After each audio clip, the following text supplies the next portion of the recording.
Jai Shri Krishna Chaitanya Prabhu Nityananda Shri Advaita Gadadhara Shri Vasadi Gaura Bhakta Vrinda Hare Krishna Krishna Krishna Hare Hare Hare Rama Rama Rama Hare Hare Srila Prabhupada ki jai, Ananta Koti Vaishnava Vrinda ki jai, Nitai Gaur Premanande Hari Hari Bol.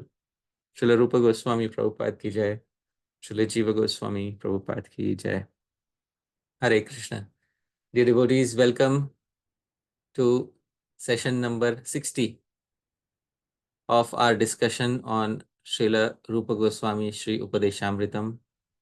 Today we are going to conclude the final verse, verse number 11, and this will conclude our discussion on the main text of Shri Upadeshamritam. I'm very thankful to each and every one of you who was kindly a part of this entire journey, including those who are watching later in the form of a recording. Thank you very much, dear devotees, for being there, for protecting me from all the dangers that can occur in an individual spiritual life. It is because of the support of all of you that I could reach so far. I'm also very thankful to Dhameshwar Mahaprabhu Prabhu, who kindly hosted most of the sessions and who kindly answered so many questions that I would suddenly pose to him during the talks. Since he's traveling, today Param Karuna Prabhu is hosting the talk, but we'll try to get him online for some time and we'll try to have a few words from him too. Dear devotees, without further delay, let us begin session number 60 of Srila Rupa Goswami's Shri Upadeshamritam. And this is a detailed study. The study has been detailed enough that we have reached 60 sessions till now, discussing 11 verses. Before we begin, I'd like to offer Shanti pathah, or Vedic auspicious invocations for ensuring peace for each and everyone who is listening to these talks. Sahana bhavatu, sahanau bhunaktu, sahaviryam karavavahai, tejasvinavadhitamastu, ma vidvishavahai. Om Shanti, Shanti, Shanti. Sahana bhavatu. May Bhagwan protect both of us, the teacher as well as the student. Sahanau bhunaktu. May he bestow the highest fruit of the study upon both of us. Sahaviryam karavavahi. May both of us attain the strength to realize the highest truth. Tejasvi na vadhitamastu. May our study shine forth brilliantly. Ma vidvishavahai. May we never ever envy each other. Om Shanti, Shanti, Shanti. May peace pervade the three worlds. Dear devotees, we'll offer a verse of glorification to Sri Rupa Goswami. This verse contains his name, the noun Rupa, in all the noun declension forms of the Sanskrit language. This verse is in the meter Shardula Vikriditam, and it is as follows. Rupo bhaktir samritarnavamatho Rupam hi vandai sada Rupenamita bhakti tatvamavitam Rupaya shashvannama Rupat kopi na gaura hrinnikatago Rupasya kavyam varam Rupe pritirehastu me dridhatama Rupashraye tvamaham. So all the noun declension forms of the term Rupa have been employed in this verse. First, nominative, Sri Rupa as the subject of the verb. Rupo Bhakti Rasamritaranama Matho. Sri Rupa is the churner of Bhakti Rasamrita Sindhu. Then accusative, Sri Rupa as the object of the verb. Rupam hi vandai sada. May I always glorify Sri Rupa.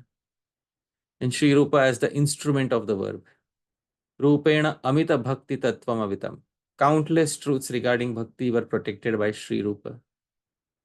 Then Sri Rupa as, in the dative case, as the receiver. Rupaya Shashvan Namaha. Constant obeisances unto Sri Rupa. Then ablative case, where Sri Rupa is compared to other entities. Rupat Kopina Gaura Hrin Nikatago. Nobody is closer to the heart of Gauranga than Sri Rupa.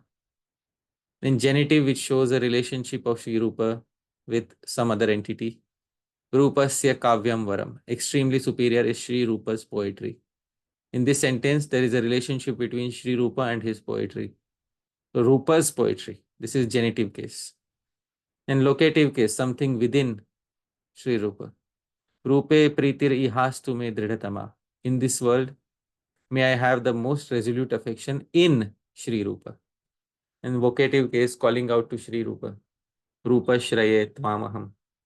Oh Sri Rupa, Shraye Tvamaham. I take shelter of you. In this way, dear devotees, this is a verse of glorification for Sri Rupa Goswami Prabhupada. The final instruction is in front of us. Krishnasyochai pranayavasati preyasibhyopi radha kundam chasyamuni-birabitastadrigeva vyadhai yat prishthairamapyalamasulavam kim punarbhakti bhajam at premedam sakritapi saras natura vishkaroti. This meter is named Mandakranta, and the final verse has been composed in this meter. Here is the translation. Param Karuna Prabhu, kindly read the translation. Sri Radha is the greatest repository of amorous prema of Krishna, greater even than the other gopis. Her Kunda too is similarly described as the greatest repository of amorous Krishna prema in all ways by the learned sages. Such Krishna prema is certainly rare to be attained even by dear premi bhaktas such as Narada, etc. What then to speak of ordinary sadhak devotees? This Radha Kunda, however, manifests that very Krishna prema for an individual who bathes in it even once.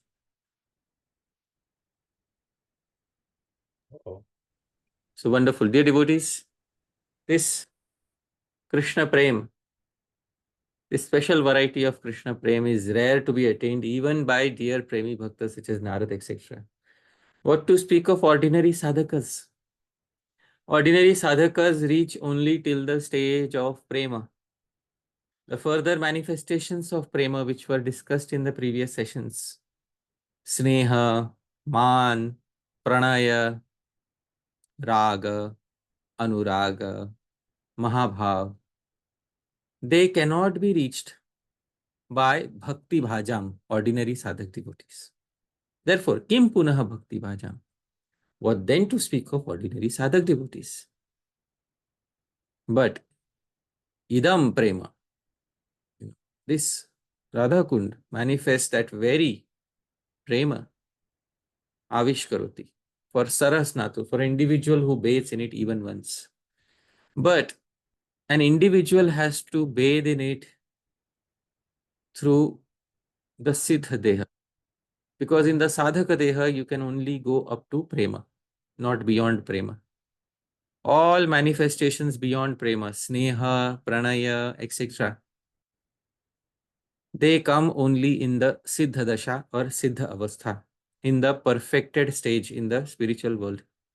Therefore, the Snan, the bathing of an individual in Sri Radha Kund that is being spoken of here is not the bathing that we perform through the Sadhaka Deha. It is speaking mainly about bathing in the Siddha Deha. Because Asulabham, it is very rare to be attained even by Preshthai, by Premi Bhaktas such as Narad, etc.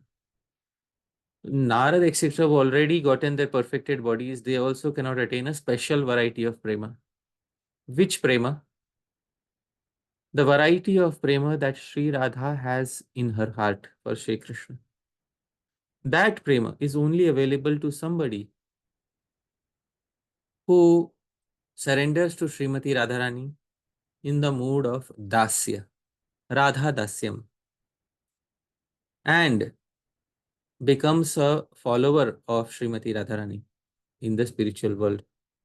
That prema is available for the group, the youth of followers of Sri Radha in the spiritual world. Dear devotees, in the previous session, we have concluded our discussion on the various types of separation, Vipralambha. And thank you, Param Karuna Prabhu, for reading out the translation. So the translation is clear to us. We will now move ahead to the other embankment of the river of Prema, which is the embankment of union, because it is important to discuss this embankment too. Dear devotees, union is technically known as sambhoga, and this is defined by Sri Rupa Goswami in his text Sri Ujjvala Nilamanih as follows. Darshanalinganadiram anukulyan yonorullansamarohan bhavah sambhoga uchyate manishibhirayam mukhyo gaunascheti dvidhoditah. What is sambhoga? Sambhoga union is ullasam, ullasam arohan bhava, elation of mood of of the lover and beloved. Greatly joyous mood, elated mood of lover and beloved. How does this mood become elated? Through anukulyan nishevaya, through the favorable relishment. Sometimes you bring two people together forcibly. Sometimes, I have seen two people are married together forcibly. So they are not able to relish each other's company favorably. Such a marriage is unfavorable. Such a union is unfavorable in the material world.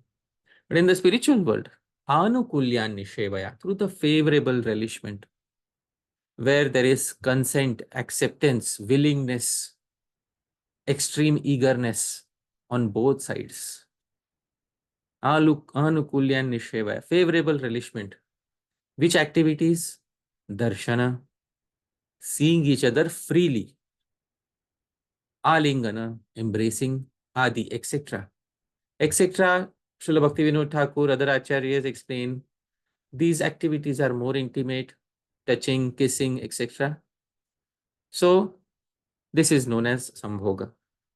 Manishibhir, the learned individuals have classified sambhoga into two types, mukhya and gauna, dvidha udita.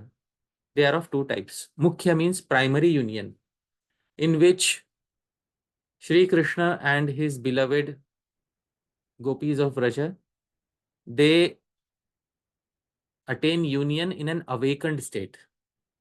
Like Krishna is awake, the gopis are awake. It is technically called Jagrat Avastha. And Gauna, secondary union, which occurs in dreams, etc. Primarily, union occurs when both parties are fully awake. Sometimes union also occurs in dreams. In the Srimad Bhagavatam, the history of Usha and Aniruddha is described.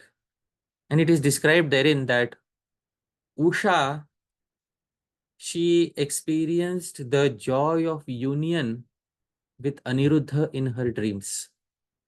First and foremost, she experienced it in her dreams. And this, dear devotees, cannot be categorized as mukhya, primary union, because primary union is in awakened state. And secondary union is in dreams. So this, dear devotees, is sambhoga, or the embankment of union, and its two main types. Now that we have understood what it is, separation is no longer present. The gopis, Sri Radha and Krishna, can freely speak to each other. They can freely interact with each other. And this interaction becomes intimate, more intimate, more intimate. But I cannot describe it till the furthest point of intimacy that the acaryas have described, because those discussions are meant for a private audience. It cannot be discussed in public. But whatever I can discuss in public, some little details I will try to give today, dear devotees. So we know that union, the technical name is sambhoga. Sri Rupa Goswami says seeing, touching, embracing, kissing, etc. etc. includes all the further activities of union. Now, Sri Rupa Goswami has categorized union into mukhya and gauna. Mukhya means in awakened state, gauna is in a state of dream. Both mukhya and gauna have subcategories. How many subcategories? 4 subcategories. What are the 4 subcategories? First is sanksipta sambhog. Second is sankirna sambhog. Third is sampanna sambhog. And fourth is samrddhiman sambhog. What are these 4? We will discuss one by one. But we should know that all 4 are subtypes of mukhya sambhog and gauna. Both of them have these 4 subtypes. Now let me give a brief understanding of what is sankshipta, sankirna, sampanna and samrddhiman. Then we will also see the detailed definitions. What is sankshipta? Sankshipta means when the union is not so detailed, it is short-lived, often because one of the parties is a little afraid, a little shy. So sankshipta means brief, in short. This is called sankshipta sambhog. It may occur when Krishna and Sri Radha are in the awakened state, or it may occur when Krishna and Sri Radha are in a dreaming state. Sankirna. Sankirna means mixture, mixed. Sometimes Sri Radha is experiencing man, sulkiness from Sri Krishna. Because she is angry towards Krishna, she remembers all the lies that he spoke, all the falsities that he uttered. She remembers his fickle character, and those distressing moments are present within her. And at the same time, her man has gone away, but still she remembers some of those feelings, negative feelings. So there is a mixture of positive feelings of union and negative feelings that are leftovers of man. This is called sankirna sambhog, or union which has mixture of feelings, dear devotees. Third is called sampanna sambhog. When Sri Radha and Krishna meet, but Krishna has come back from pravas, from traveling from a nearby or far away place. That is called sampanna sambhog. For example, when Krishna returns every evening after herding the cows. So that is called, when that state of union, when Sri Radha sees, even seeing is union. So Sri Radha sees Sri Krishna returning from the pastures in the evening. So she experiences what is known as sampanna sambhog. And samrddhiman is a very special type of sambhoga, which is described exclusively in relation to Sri Radha by Sri Rupa Goswami. What is samrddhiman? Samriddhi means fully prosperous sambhoga. When the lover and beloved, they have so many obstacles in meeting each other, such great obstacles that they can't even look at each other.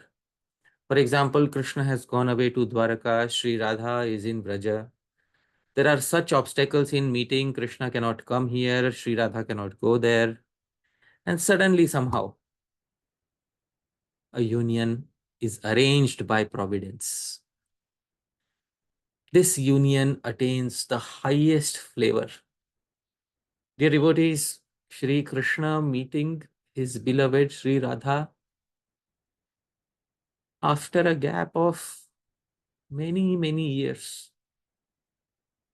When he is least expecting her, suddenly he sees her.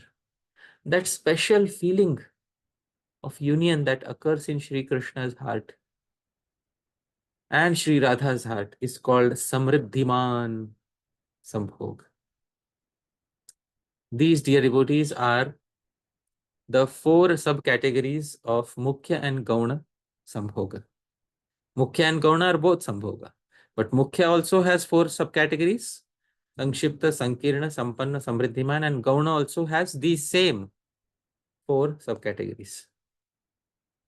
Now that I have described it in some detail, let us see some examples of Sankshipta, Sankirna, Sampanna, and Samrddhiman. Dear devotees, first comes Sankshipta Sambhoga. Sri Rupa Goswami defines what is Sankshipta Sambhoga. Yuvanam yatra Sankshiptan sadhvasa vriditadibhi upacharan nishevete sasankshipta iti ritah. Yuvanav, and the lover and beloved, are able to relish nishevete, limited joys of union. Sankshiptan upacharan, limited joys. Why? Sadhvasa, sadhvasa means fear. Vridita, shyness. Adhibihi, etc. Etc. means some elderly person may be nearby or some other reason may be there. Such union is termed as Sankshipta Sambhoga. An example of this is given by Sri Rupa Goswami himself. This verse is in the meter Vasanta Tilakam. Chumbe patavrita mukhina vasangame bhud alingane kutilitangalata tadasit avyakta vaga janikeli katha suradha mudam tathapi vidadhe madhusudanasya. Shri Rupa Goswami describes Chumbe. So, Navasangame, freshly commenced union, on a fresh instance of Sri Radha and Sri Krishna meeting for the first time. Chumbe patavrita. When Sri Krishna kissed her, patavrita mukhi, she covered her face. Now, why did she cover her face? Because of shyness, dear devotees. This is an example of Sankshipta Sambhoga. Alingane kutili tangalata. And when he embraced her, her soft creeper-like body curved away in shyness. Avyakta vagajani keli katha suradha. In the remaining love sports, she remained avyakta vag, silent. She did not say anything. Still, modam tathapi vidadhe madhusudanasya. Tathapi, although she behaved in this manner, still she generated immense pleasure for our Madhusudan. This, dear devotees, is Sankshipta Sambhoga. Sri Radha is experiencing shyness and some fear. And because of that, the activities of union are not able to attain their fullest potential. This is an example of the first type of Sambhoga known as Sankshipta. It can be had either in the awakened state or in the dream state. Both share the same subcategory. Now, dear devotees, the second type of Sambhoga is known as Sankirna. As I said, Sankirna means mixture. Sri Rupa Goswami defines Yatra Sankirya Syuh Vyalika Smaranadibhi Upacharasa Sankirna Kinchit Taptekshu Peshalah. Yatra, when and where the upachara, the sweet activities of union, are sankirna, are mixed with unfavorable remembrances. What are the unfavorable remembrances? Vyalika, lying. Adi bihi. Vyalika smaran, remembrance of lying. Adi, etc. Remembrances of cheating, etc. Then such activities appear tasty and hurtful at the same time. Rupa Goswami gives an example. Tapta ikshu peshalah. Just like eating hot sugar cane, or sometimes we say drinking hot sugar cane juice.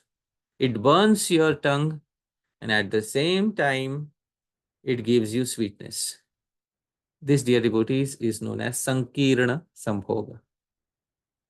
So there are unfavorable remembrances of the past, yet union is taking place. This is known as sankirna sambhoga. An example of this is given by Sri Rupa Goswami. This is in the meter Shardula Vikriditam. Vaktram kinchidavancitam vivrinute nati prasadodayam दृष्टिर्भुग्नतटाव्यनक्ति शनकैर् ईर्ष्यावशेषच्छटाम् राधाया सखि सूचयत्यविशदा वागप्यसूया कला मानान्तं ब्रुवति तथापि मधुरा कृष्णं धिनोत्याकृति. So Sri Rupa Goswami describes manantam, even after her man antam was dispelled, still some residual traits of man were still remaining in her. Sri Rupa Goswami describes vaktram kinchid avanchitam. The vaktram, the face of Sri Radha, kinchit, slightly bowed down. She was not looking at him directly in the eye. When the lover and beloved are very confident with each other, they look at each other directly in the eye. People who speak to each other without looking in the eye are either daydreamers or are not confident enough in their love or are experiencing some negativity. So, Sri Radha is experiencing negativity. Vaktram kinchidavanchitam. Face of Sri Radha is slightly bowed down. And vivrinate nati prasadodayam. She is covering her face, indicating na ati prasadodayam, that she is not still fully pleased with him. He has to do more. He has to try harder in order to make her fully pleased. Now, dear devotees, Sri Radha never becomes angry for her own sake. All of this anger is so that Krishna will be pleased. This anger is not like the anger that ladies in the material world display towards their lovers. It cannot be compared at all to the anger. Why? Because ladies in the material world, they become angry for the sake of their own pleasure, so that the lover can come and speak some sweet words to me. Sri Radha becomes angry because it is very pleasing to Sri Krishna. Very pleasing to Sri Krishna. There are such verses here. I could not bring out some of the verses. Srila Bhaktisiddhanta Saraswati Thakur once said, Sri Radha, in order to please Krishna, sometimes when Krishna does not accept her service properly, Sri Radha does not hesitate to even strike Krishna, to physically strike Sri Krishna. But those descriptions I cannot bring out today. That is the love of Sri Radha towards Sri Krishna. Drishtir bhogna tata. Her glances were crooked and sidelong. Vyanakti shanakair. They were gradually expressing something. They are clearly giving out what? Irshya avashesha chatam. The remaining reddish hues of sulkiness. Radhaya sakhi. Oh sakhi. Suchayati avishada vagapya suya kalam. Sri Radha's words two were clearly expressing traces of indignation. She was speaking, but in her words there was that heaviness of some residue man was there. Manantam bruvati tathapi still madhura krishnam dhinotyakri. Still this sweet form of partially pleased and partially sulky Radha bestowed a lot of joy upon Shri Krishna. So this, dear devotees, is sankirna sambhoga. Sankirna sambhoga is described with this beautiful example by Srila Rupa Goswami Prabhupada. The third category is known as sampanna sambhoga. Sri Rupa Goswami defines pravasat sangate kante bhogah sampanna iritah. The joyous union that occurs when the lover kante returns from pravas, short or long travel. Previously we have discussed pravas in separation. In the separation section we have discussed what is pravas. So pravas may be short duration of travel or long travel, sudur pravas. But joyous union that occurs when he returns is known as sampanna sambhoga. This is explained in a very sweet verse in the meter Mandakranta. Mamandaksham kuru guru jana dehalim gehamadhyat ehi klanta divasamakhilam hanta vishleshatosi eshasmero milati mridile vallavi chittahari Ari gunjavali biralibhir lead gandho mukunda. So Sri Krishna is returning in the evening after herding the cows. And a Sakhi says to Sri Radha, Divasam akhilam, throughout the day you have remained vishleshato, dejected. Now, in the evening when he is returning, Ma mandaksham, Guru Janat Dehali, Ma mandaksham, don't be shy. Shy from whom? My Guru Janat, of your elders. But if they see me coming out of the home and looking at Krishna, don't worry, they too are busy watching Krishna. So you don't worry. You also come out and see him freely. And Esha Smero, that very smiling Krishna, who is Vallavi Chittahari, who steals the hearts of the gopis. Milate, he's coming back. And he's Hari, he's wearing a garland and a necklace of Gunja. And Alibhir Lead Gando. And his bodily aroma is attracting the bees. He's Mukunda. Come out now and look at him freely, O Sri Radha. This, dear devotees, is an example of Sampanna Sambhoga. Sri Radha, this verse is not an example, but when Sri Radha comes out after this and she glances at Sri Krishna, this is an example of Sampanna Sambhoga. Now, in all these examples, I have not given any examples of any intimate descriptions. All the verses that Sri Rupa Goswami has quoted are mainly expressing beauty of the feelings of the heart of Sri Radha. There are verses which are of a more intimate nature, but there is no reason to bring them out in public. Those verses are best suited for private conversations amongst like-minded Rasika Vaishnavas. Therefore, I am selecting those verses which are bringing out the sweetness of the mood of Sri Radha. Finally, dear devotees, there is samrddhiman sambhoga. Sri Rupa Goswami defines. Durlabhalokayor yuno paratantriyadviyuktayo upabhogatireko yah kirtyate sa samrddhiman. There are lovers, two lovers who are paratantriyadviyuktayo, previously restricted helplessly in such a way Durlabha alokayar, even a single glance at each other is extremely difficult for them. But viyuktayo, when such restrictions are finally removed, then yaha kirtyate, that excessive joyous union which manifests out of such a situation. And such a situation is known as samrddhiman sambhoga. So the lover and beloved, they are paratantra. They were helpless in their situations. They could not even easily have a single glance of exchange. The lover is staying in a different place, the beloved is staying in a different place. There's no way of meeting each other. Suddenly, by some providence, they happen to see each other. This, dear devotees, is known as samrddhiman, sambhoga.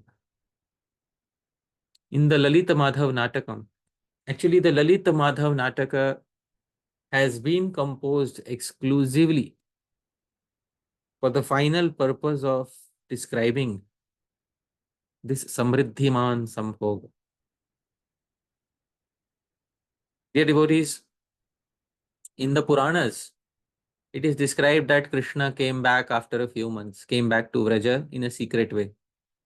So Krishna came back. But that coming back is coming back from pravas.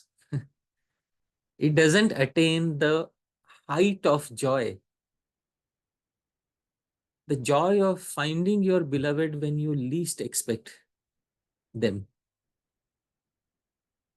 So, in the drama Lalita Madhava Natakam, Sri Rupa Goswami describes that out of separation from Sri Krishna, Sri Radha jumps in the Yamuna, and because Yamuna is Surya Putri, she is the daughter of Surya Dev, Yamuna takes Sri Radha to Surya Dev, and then Sri Radha is magically transported to Nava Vrindavan. Nava Vrindavan is a newly created Vrindavan by Vishwakarma within Dwaraka. Because Krishna cannot go so easily, so Vishwakarma creates Nava Vrindavan, new Vrindavan within Dwaraka. Sri Radha is transported there. And Sri Radha happens to see Sri Krishna suddenly because she has committed suicide in separation from Krishna by jumping in the Yamuna. She has no hope of seeing Sri Krishna. Suddenly she sees Sri Krishna in front of her and Sri Krishna sees her in front of him when they least expected it. In a place where they least expected it.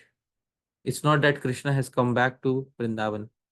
Krishna is in Dwarka, but suddenly Krishna sees in that new Vrindavan within Dwarka, he sees Sri Radha. And when Sri Krishna sees Sri Radha, he describes his feelings. This verse is in the meter Prithvi. It is from the Lalita Madhava Natakam. Tavantra parimrigyatam Tavantra parimrigyatam kimapi lakshma sakshadiyam Maya tava tvamupasadita nikhila loka lakshmi rasi Yathang jagati chanchata chanaka mushti sampattaye Janena padita pura kanaka vrishtiran sadhyate Tamatra parimrigyata kimapi lakshma sakshadiyam Maya tvamupasadita nikhila loka lakshmi rasi. Shri Krishna says, O Radha, tavatra parimrigyata kimapi lakshma sakshadiyam. I was looking constantly for a lakshma, for a single sign that reminds me of you. A single sign that reminds me. I was searching here and there. But instead of finding a sign, I found you. Maya tvam upasadita. Nikhila loka lakshmi rasi. You are the combined good fortune of all the worlds for me. You are here now directly in front of me. Shri Krishna attains such happiness. Sri Radha attains such happiness. Yatha jagati chanchata chanaka mushti sampattaye. My condition is exactly like that of a person who is searching for a palm full of paltry chickpeas. Chanak is chana, chickpeas. I was searching. My condition is like that of a person who was searching for a palm full of very insignificant chickpeas. But patita purah kanaka vrishti rasadyate. But but he ends up finding a great heap of gold in front of him. Oh, Sri Radha, how are you? This, dear devotees, is samrddhiman sambhoga.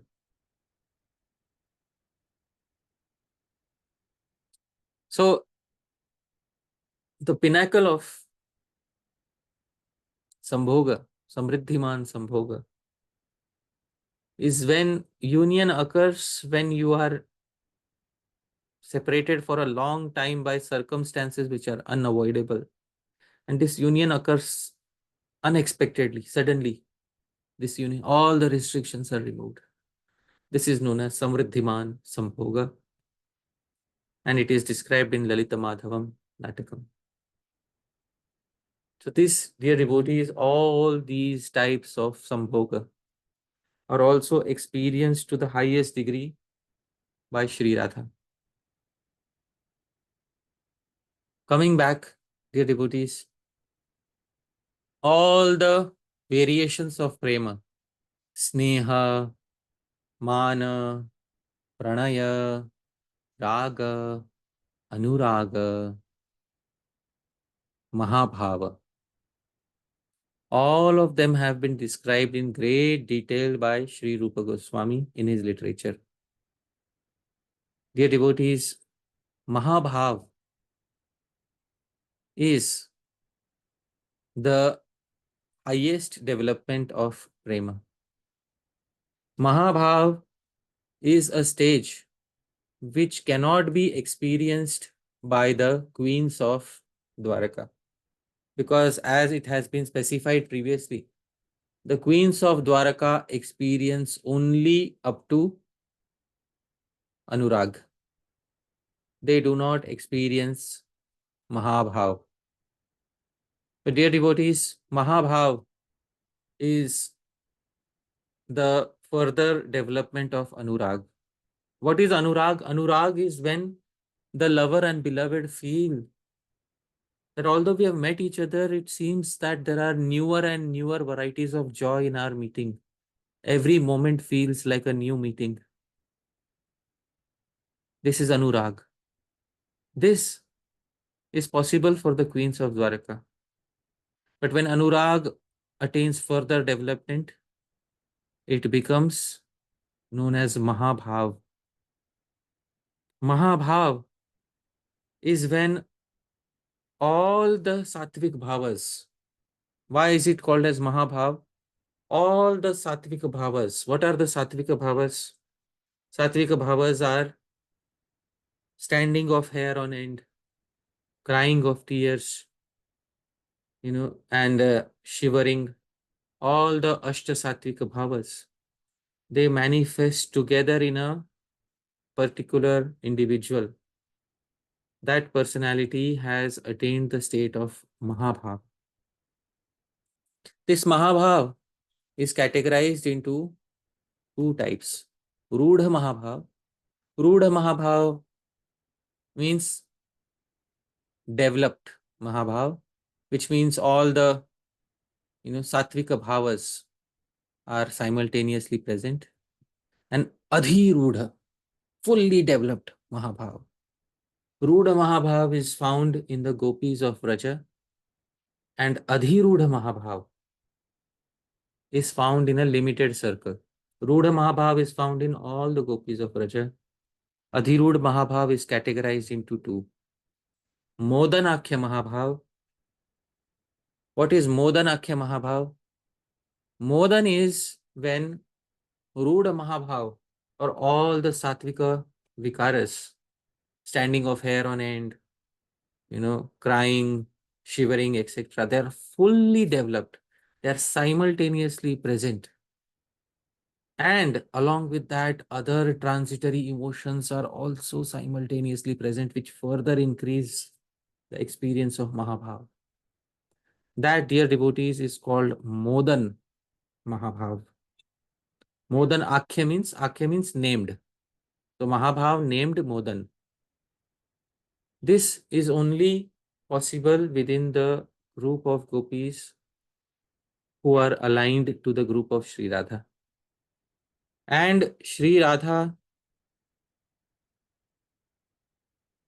alone is able to attain the state of Modanakhya Mahabhava.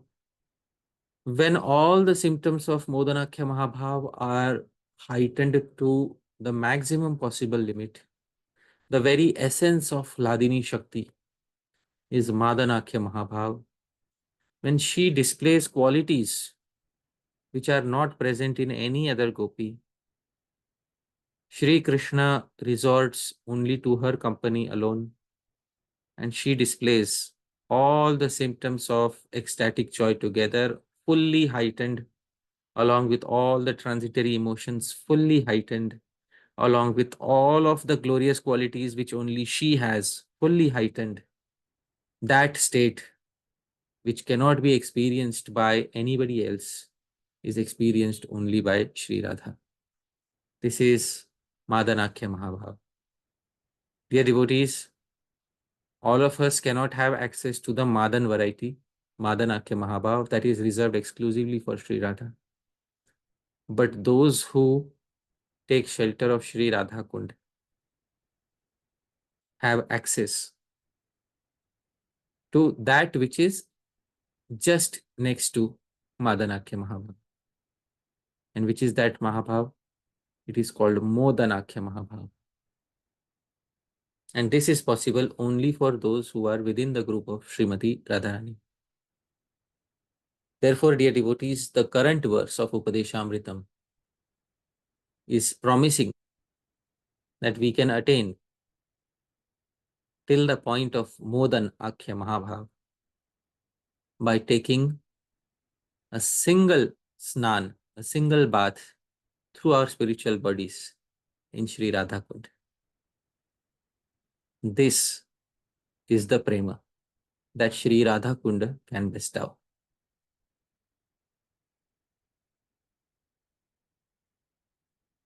Bhagavan Shiva, he confirms this in a statement that is quoted in the Ujjvala Nilamanih.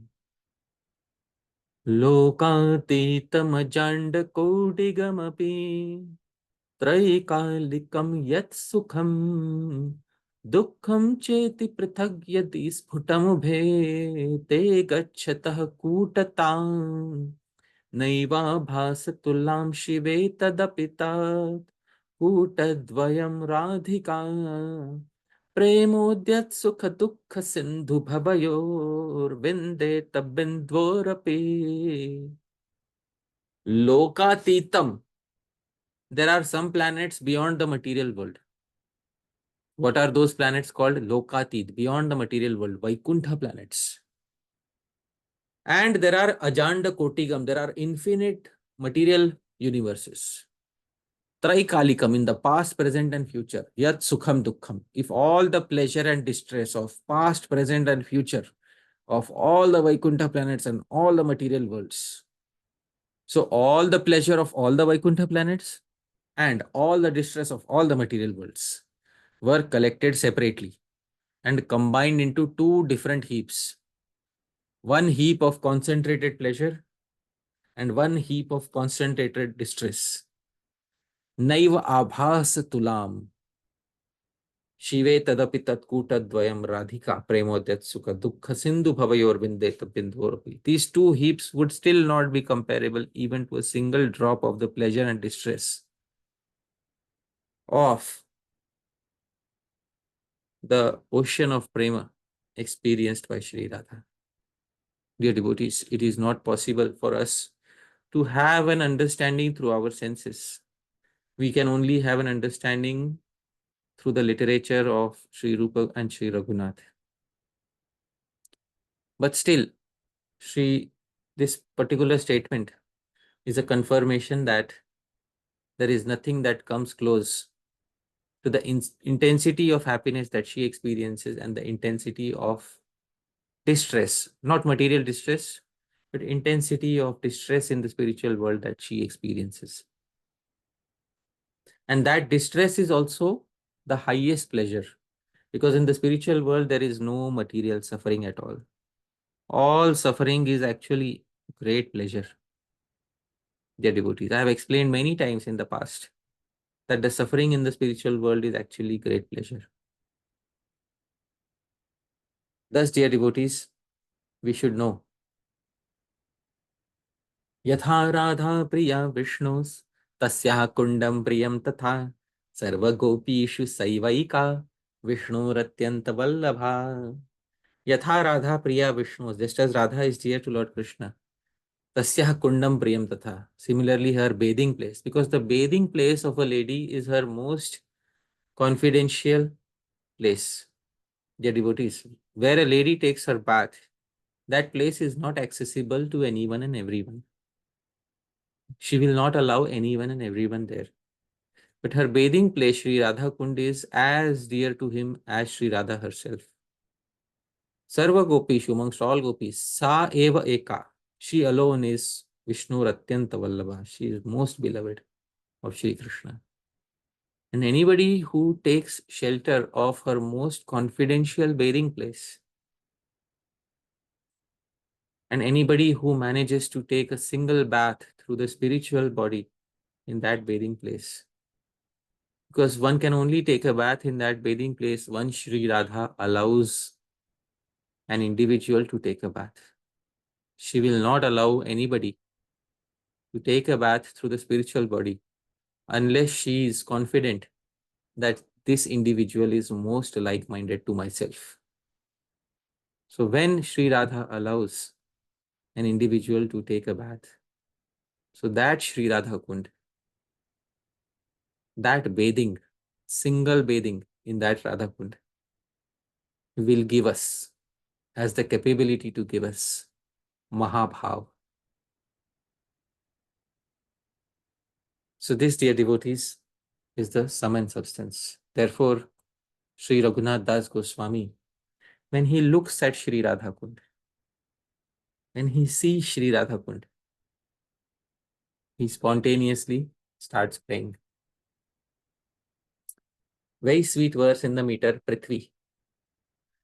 Yada tava sarovaram sarasa bringa sanghollasan Saroruhakulojvalam madhuravari sampuritam Sputat sarasijakshiyena yana yugma sakshat babhau Tadaiva mamalal saujanita vaiva dasya rase Yada. Oh, lotus side Sri Radha. Sarasijakshi. Sputat Sarasijakshi. Oh, blooming lotus eyed Sri Radha. Yada, ever since I have seen Tava Sarovaram, your Sarovar, your Kunda, with my own eyes. And what is the house, that Kunda? Madhura Vari Sampuritam, filled with sweet waters. And Sarasa Bringa Sangolasan, decorated with buzzing bees. And Saroruha Kulojvalam, and lotus flowers. Hosts of lotus flowers. Nayana Yugma Sakshat Babhav, through my own eyes I saw. Tadaiva Mama Lalasa Ajani. From that day, a great desire, a great greed has arisen in my mind. Which greed? Tavaiva dasya rase. That may I become your dasi, your maid servant, O Sri Radha. Finally, dear devotees, Sri Krishnadas Kaviraj Goswami confirms in Govinda Lilamritam what happens to a person who takes a single bath in Sri Radha Kunda. Shri Radheva Hare Stadiya Sarasi Preshtadbhutai Svairgunair Yasyam Shriyutam Madhavenduranisham Pritya Taya Kridate Premasmin Bataradhike Valabhate Yasyam Sakrit Snanakrit Tasyam Vai Mahima Tatha Madhurima Kenastu Varnyakshatau. In Sri Govinda Lilamritam, Sri Krishnadas Kaviraj Goswami says, Shri Radha eva hare stadiya sarasi preshta adbhutai svaigunair. Adbhutai svaigunair, because of his wonderful transcendental qualities. Tadiya sarasi, Radha Kunda is as dear to Krishna as Shri Radha eva, as Shri Radha herself. And Yasyam, in this lake, Shri Yuta Madhavendur, all opulent Lord, moon-like Shri Krishna performed his pastimes with Sri Radharani, performs his pastimes with Sri Radharani with great pleasure, pritya, with great pleasure and transcendental bliss. Yasyam Sakrit Snanakrit, whoever bathes just once in Radha Kund, he says, Sakrit, he uses the same term, Sakrit Snanakrit, single time bathing in that Radha Kund. Prema Asmin Labhate, attains loving attraction for Krishna. What type of Radhika Eva? The same variety that Sri Radha has, same variety of Prema. Such a person also, individual also attains. Tasya vai mahima tatha madhurima kenastu varnya. Who in this world can describe the mahima, the glories, and madhurima, the sweetness of Sri Radha Kund, dear devotees? So, once again, Krishnasya chai pranayavasatihi preyasi bhyo pirada. Kundam chasya munibhirabitas tadrigeva vyadhai. Yat preshtairapyalam asulabham kim punar bhakti bhajam. Tat prema. Which prema? Mahabhav. Adhirudha Mahabhava. Modanakhya Mahabhava, which is similar to the prema that Sri Radha experiences. Sakridapi saras natura vishkaroti. Sri Radha is the greatest repository of amorous prema of Sri Krishna, greater even than the other gopis. Her Kunda too is similarly described as the greatest repository of amorous Krishna prema in all ways by the learned sages. Such Krishna prema is certainly rare to be attained, even by premi bhaktas such as Narad, etc. What then to speak of ordinary sadhaka devotees? But this Radha Kund, however, manifests that very prema, that very Krishna prema. Of which variety, dear devotees? Of the variety of Modanakhya Mahabhava. For an individual who bathes in it even once. Thus, who will not take shelter of Sri Radha Kunda? So, this, dear devotees, is the final instruction of Srila Rupa Goswami's Sri Upadeshamritam, and we have concluded our study of Srila Rupa Goswami's Sri Upadeshamritam in this manner. But before we conclude, we should offer some final concluding prayers to Sri Rupa Goswami. So I had shared this verse today, and this is a final prayer to Sri Rupa Goswami and to attain his mercy. This verse is in the meter Shardula Vikriditam. Pakve harsha nirupane chatura papani karshatya sau Martyarishta kupankti matti chamuhur nah pati modam sada bhaktya pasha nikrintaram rachayati Shri tulya shamsanjasa sa Shri Rupa kripa madhya bhajane Saukhyam dadat vojasa.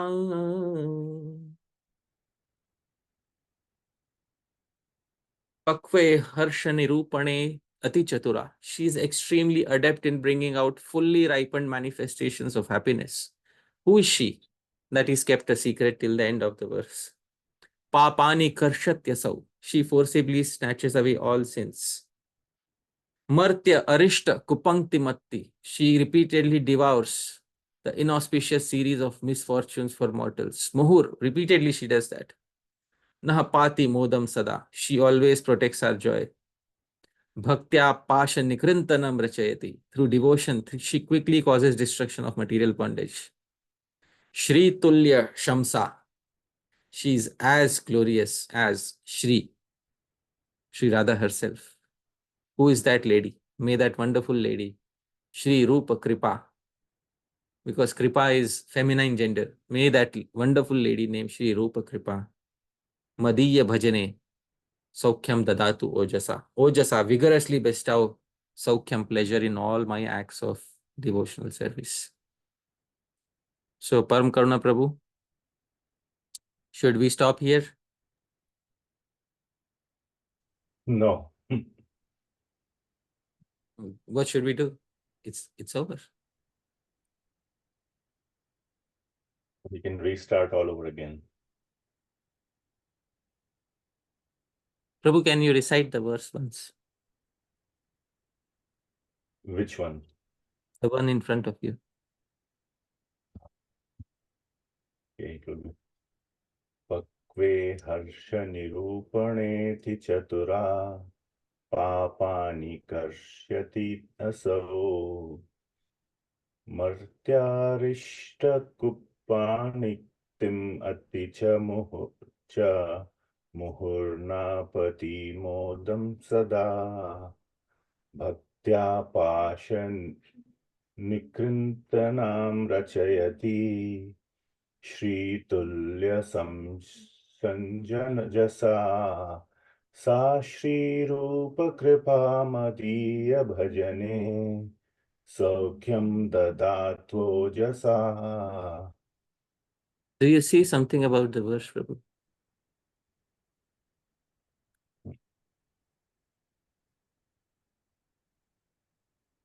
Let's see something about the verse, Prabhu. This is the verse. And Prabhu, please see. The first line is highlighted here. And in the wheel, I will recite one by one. And I will arrange the first line on the first spoke of the wheel. Pakve harsha nirupane tichatura papani karshatya sau.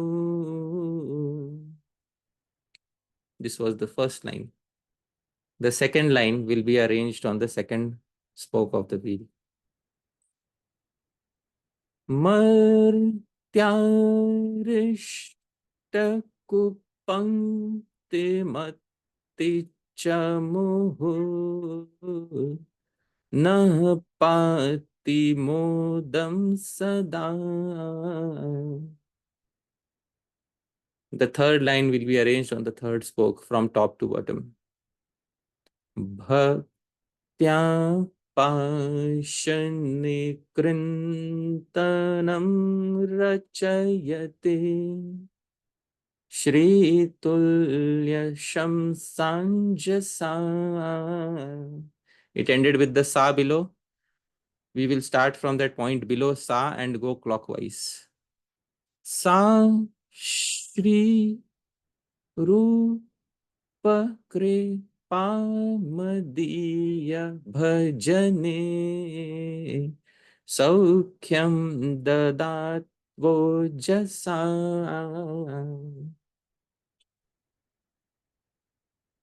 So this is the verse, dear devotees. And this verse also has a hidden signature. If you see the third syllable on each spoke and the sixth syllable on each spoke. So let's see the third syllable I'm highlighting. You see here ha, ri, par, sha, dam, sa, and then the sixth ru, pa, kre, pa, tu. So this is, dear devotees, the final verse in the glorification of Srila Rupa Goswami. So the signature says Hari Parshadam Sa Rupa Kripa Patu. Sa Rupa Kripa. May that mercy of Sri Rupa Goswami Patu protect Hari Parshadas. And dear devotees, a final verse of glorification for Sri Radha. Mridvi Hallak Raja Deepti Jayika Sampushti Darshasya Sa Tasmai rishta sudhamritabdhi janani teshyasya sadamshika nitya parshad samstuta vrajapate satushti samsadhika karunyamritamata notu nitaram saradhika radhika. Mridvi, she is soft-limbed. Hallakaraja Deepti Jaika, she is the conqueror of the beauty of the best of reddish lotus flowers. Sampushti Darshasyasa, she is the bestower of spontaneous devotion on the devotee followers of the great souls. Tasmai Rishta Sudhamritabdhi Janani, she is the producer of auspicious oceans of nectar for such devotees. Tishyasya Sadamshika, she is the destroyer of the influence of Kali Yuga. Nitya, she is eternally existing. Parshada Samsuta, she is comprehensively glorified by her associates. Vrajapatehi Satushti Samsadhika, she is the complete arranger of the satisfaction of Vrajapati Krishna. Karunyamritamata tanotu nitaram sa Radhika Radhika. May that worshipper of Krishna, Sri Radhika, expand the nectar of her mercy constantly. Sa Radhika Radhika. Sa, may that Aradhika Radhika, may that worshipper named Radhika. Another meaning, Sa Radhika Radhika, may Radhika's Aradhika, may the worshipper of Sri Radhika, Sri Rupa Manjari, expand the nectar of her mercy constantly. Third meaning, Sar Adhika Radhika, Sar Adhika, she who has the greatest strength, Radhika, may she expand the nectar of her mercy constantly. This, dear devotees, is the verse, and this verse is also in the same pattern. Mrid vi allakaraj deepti jayika sampushti darshasya sa. Second line. Tasmai rishta sudhamritabdhi janani teshyasya sadamshika. Third line from top to bottom. Nitya parshada samstuta vrajapate satushti samsadhika. And fourth line goes clockwise from the bottom. Karunyamritamatanottu nitaram saradhika radhika. This, dear devotees, is a verse of glorification for Sri Radha. Of course, it has a hidden signature. The third line says Hari Parshadam Sa, and the sixth syllable says Radha Sampushyatu. May Sri Radha fully nourish this insignificant servant who made a very feeble attempt to present Srila Rupa Goswami's Sri Upadeshamritam. Dear devotees, Yadatra Skalitam Kinchid Vidvamsaha Purayantu Tat Yadatra Saushthavam Kinchit Tad Guru Reva Me Nahi. Yadatra Skalitam Kinchit. Whatever was mistaken in this entire series of presentations, Vidvamsaha, you are all very merciful, dear devotees. Purayantu Tat. Please correct those mistakes. Yadatra Saushthavam Kinchit. If there's anything nice, please remember Tad Guru Reva. It all belongs to Srila Rupa Goswami Prabhupada. It all belongs to my Guru Janas, my Diksha Guru, Sri Srimad Radha Govinda Das Goswami Maharaj, my Shiksha Gurus, all the disciples of Srila Prabhupada, especially my Shiksha Guru, Sri Srimad Gaur Govinda Swami Maharaj, who had a great desire that in the society in which I stay, there should be great detailed discussions on subject matters given by the previous acaryas. So all of this belongs to them. It belongs to the God brothers of Srila Prabhupada. to all the Gaudiya Vaishnavas who have appeared in the past, who will appear in the future, who are in the present, including all of you. Me nahi. It doesn't belong to me. Thank you very much, dear devotees. Dhameshwar Mahaprabhu, Prabhu, are you present there, Prabhuji? Yes, he is there, and Yes, Prabhuji, I'm here. Right, Prabhuji. Thank you so much, Prabhu. I'm very grateful that you were here for most of the sessions, and you're here today, Prabhu, on the most important day that we are concluding our study of Srila Rupa Goswami's Sri Upadeshamritam. Thank you, Prabhuji. Ji, All right. Yes. this is something wonderful that we are all experiencing, I think. This is, at least in my 20 plus years that I have been very seriously sort of involved in ISKCON, and few years before when I was off and on visiting temples. This is just amazing. I cannot express. We are experiencing something very wonderful here, which has not been seen and probably will not be seen for a long time. And there are so many devotees who have expressed on the chat. I just want this to get recorded on the YouTube. This series will live for a very long time. And I just want to make sure that the future listeners are not deprived of this. So if I think I'm just, were you planning to go into Q&A, Prabhuji? Otherwise, Yeah, we will do that. We will do that. No problem. Q&A, reflections, realizations, and whatever devotees wish to say. It's not only limited to Q&A. It's just anything that the devotees wish to say. They can say, I'm here available to hear. But I just want to capture this moment, as these verses that you have composed are reflective of direct mercy from Srila Rupa Goswami, as Manjari Mataji pointed out, where in the Chitra Kavitvani, Sri Rupa Goswami composed similar verses. And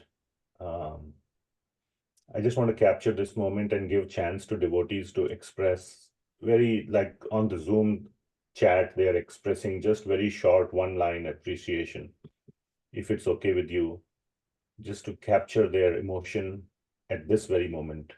And then we can go into longer reflections and Q&A again later. Sure, Prabhu.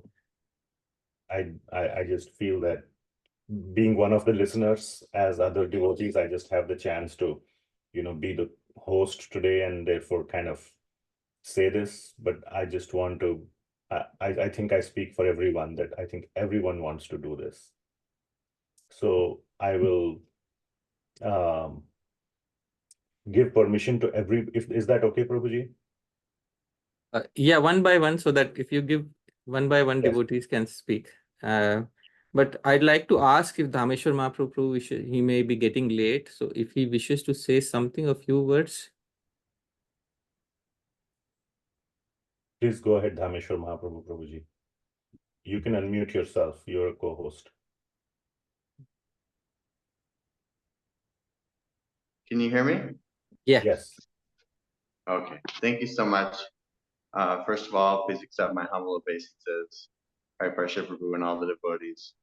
Vanchikalpatarubhisya Kripasinubhi.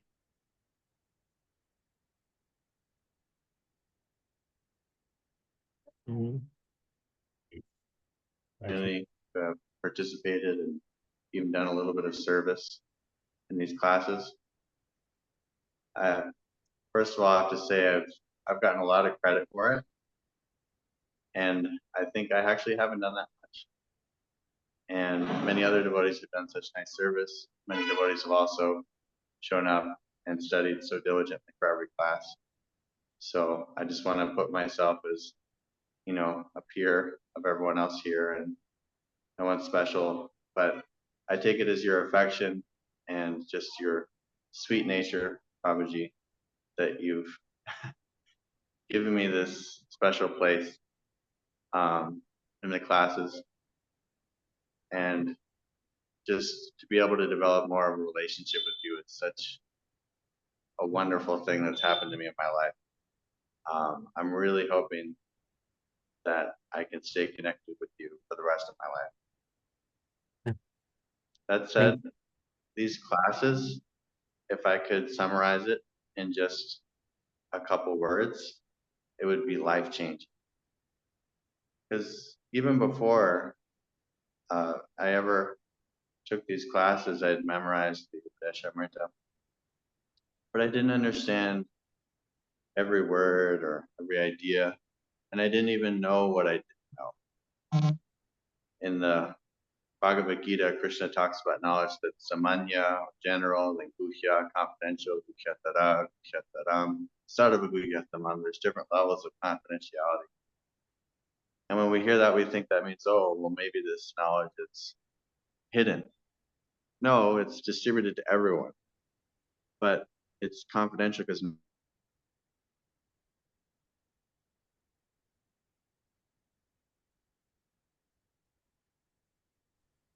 memorizing it, I didn't have that qualification, that adhikar, to see just how special it is.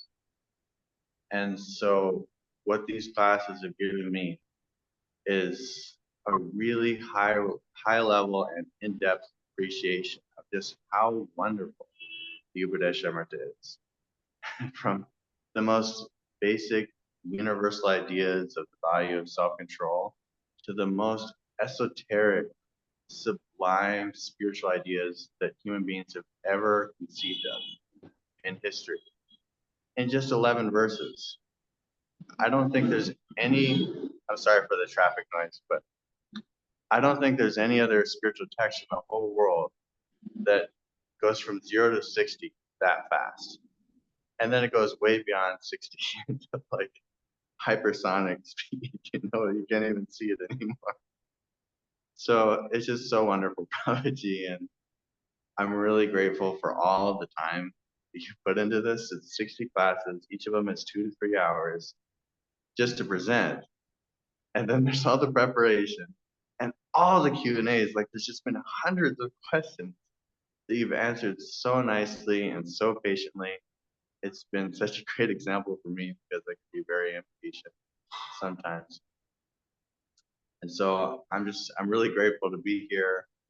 Even as just a speck on the wall, what to speak of having some role of doing service. So I feel like I can reciprocate just a little bit, just a little bit for this wonderful, life-changing journey that you brought us all on. So thank you so much to you and to all the devotees who have taken this journey. Thank you, Prabhu. I think, thank you, Dhameshwar. Yes, Prabhuji, were you saying something? Haripashad Prabhuji? Yeah, I'm very thankful to Prabhu for, and to Madhuri Lila Mataji for, kindly, facilitating Dhameshwar Mahaprabhu Prabhu every Saturday so that he can be a host for all these sessions. Thank you to Dhameshwar Mahaprabhu Prabhu, to his good wife Madhuri Lila Mataji, and to Ranga Devi for kindly cooperating, and while the sessions were being recorded. Thank you very much to the entire family. Dhameshwar Mahaprabhu Prabhu, I couldn't have begun the series without your inspiration. And thank you for being such a nice friend. Thank you for being so like-minded. Hare Krishna. Likewise, from my side as well, Dhameshwar Mahaprabhu Prabhuji. You've been such an excellent host. I have had the blessing or fortune to serve Prabhuji in some sessions when you could not make it. And only when I put myself in that hot seat, I realize what,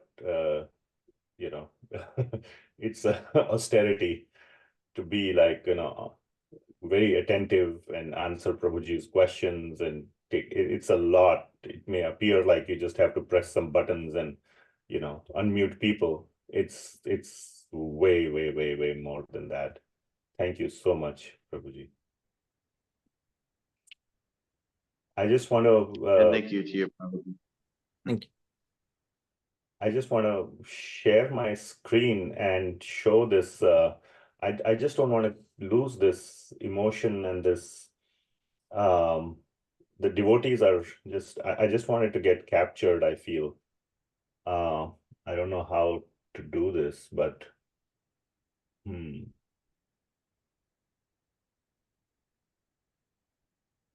I'll have to. But the devotees are sharing so many beautiful comments, and I really would like to get this captured in the, in the Okay.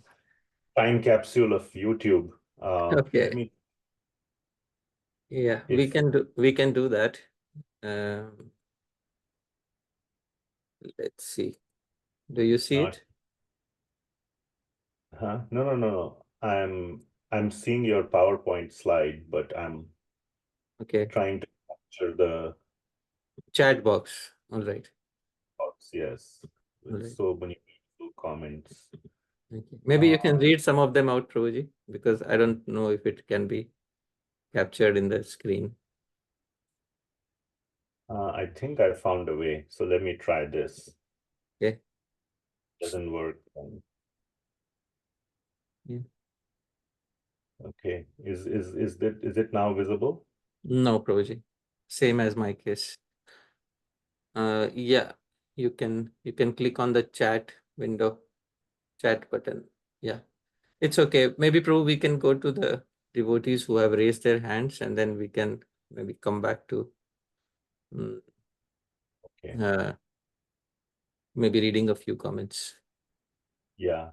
So I think we should let devotees just share their brief comments first, and then we can go to the Q&A. Is that? Yeah, if somebody wants to ask a question, they're free to ask a question. If you wish to make a comment, a realization, or you wish to express some thanks, please try to keep it limited within a minute or two, so that other devotees also get a chance. Thank you very much. Let's do that. So, okay. Towards the end, I'll try to see if I can capture the chat and show it on the YouTube. Sure. So, okay, we'll go with the order in which the hands were raised. And we'll start with Dhananjay Tiwari Prabhu.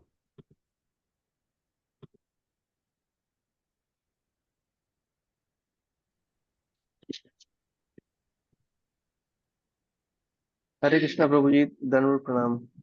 Pranam. I've written my comments in the chat. I'd like to ask this question first. For devotees like me, how can we do seva of Radha Kund when we visit Radha Kund, and if we have to take snan, what should we be aware of, or what should we be, take care of while taking snan? So maybe have club two questions together. Yeah. So would look forward for your help.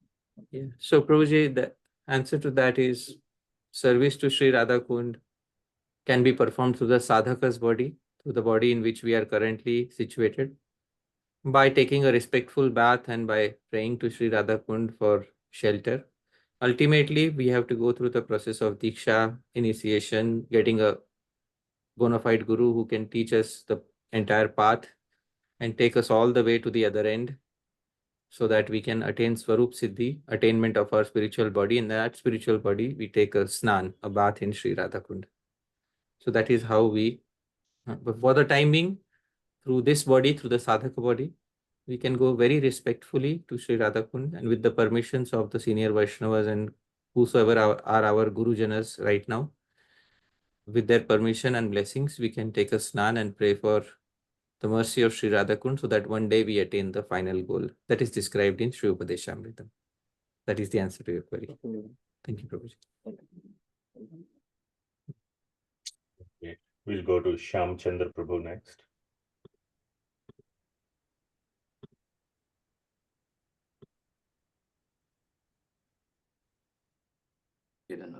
Thank you, Prabhuji, for the very wonderful class and very in-depth discussion on the Upadeshamritam. Very indebted to you. So Prabhuji, my question is that, regarding the verse you have referred of Lord Shiva, where it compares the pleasure and distress in the material world and the spiritual world, I guess, right? Both. So when we say pleasure in this material world, the question is that, is there really Ananda in this material world?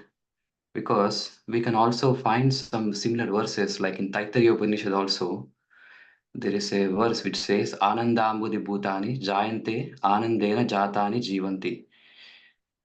So some people may infer that actually there is Ananda in this material world. It may be small, but there is still Ananda because it came from Brahman. When I say Ananda, basically in the Jivas.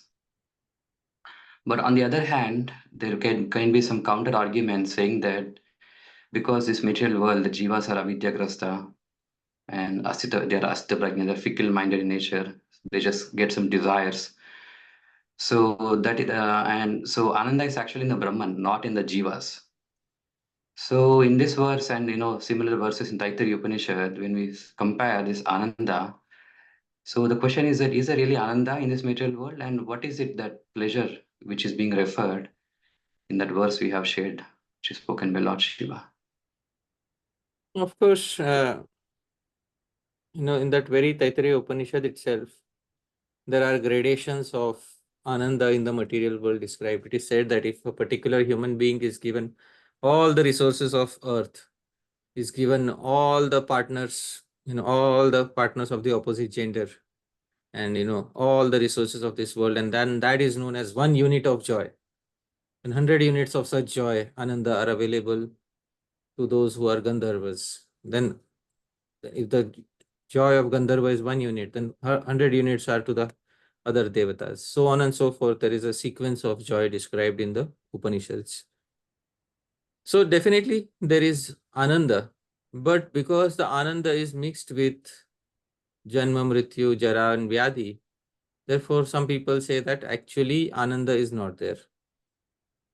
Actual Ananda is that which is free of the 4 conditions, Janma, Mrityu, Jara, Vyadhi. So some people said actual Ananda is not present here. But if you see from a Tattva point of view, material Ananda, although temporary, is present in this particular universe, although it is temporary and it ends in unhappiness.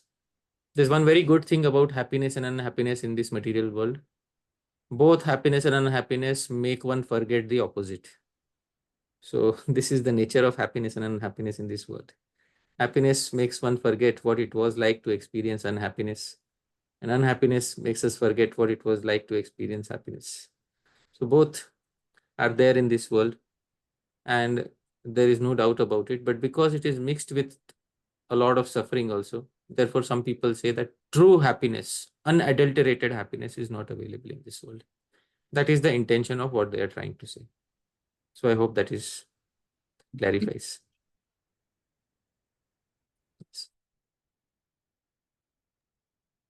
Okay, thank you.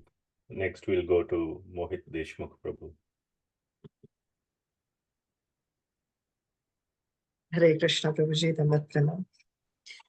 I have a very small query, but first of all, I want to express my gratitude towards you, Prabhuji, for bestowing us the good fortune, the teachings of Srila Rupa Goswami, Prabhupada upon us.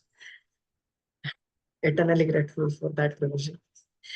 And my small query was that the confidential meaning of Vishnu, the verse Yadha Radha Priya Vishnu, because Vishnu is, we know that in Rasa, Krishna and Vishnu are different. So how can, like, in this verse, it is written Vishnu? Vishnu, what is the meaning of Vishnu? What is the derivation of, I don't know. what is the meaning of the term Vishnu? Etymologically, Veveshti Vyapnoti iti Vishnu. He who pervades everything is known as Vishnu.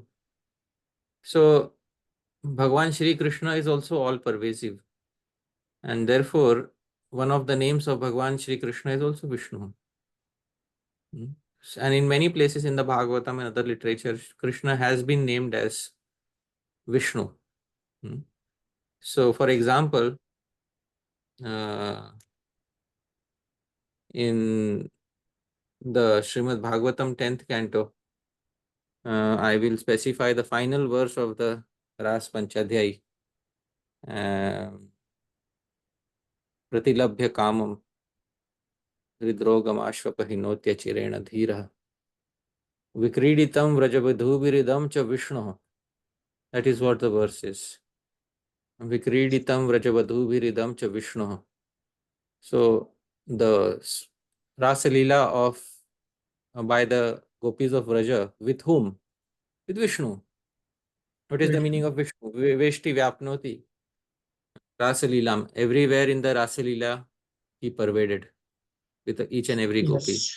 Therefore, he is known as Vishnu. Vishnu. So that, yeah. So the verbal root is wish, and that is from that verbal root. The term is derived. So that is the meaning. All right. Prabhuji, at the end, I like to say that this journey of nearly 1.5 years, I think so, was very, very blissful. Each and every moment of this katha and this association was very blissful. It really changed the life. Thank you so much, Prabhuji. And All thank you, credit. Dhameshwar Mahaprabhu, Param Karuna Prabhu, and Anjali Devatas also. And all All the credit. devotees for asking such a beautiful doubts. Queries. All credit to Srila Rupa Goswami, to Srila Prabhupada, to previous acharyas. Thank you very much. Hare Krishna. Hare Krishna. Before we go forward, I'd just like to say I got many suggestions to take screenshots, and I'm doing that. So no need to send any more suggestions. And if you want to post any messages on the chat and want to get it captured as part of the screenshots, please do so in the next few minutes. Next, we'll go to Omkar Prabhu.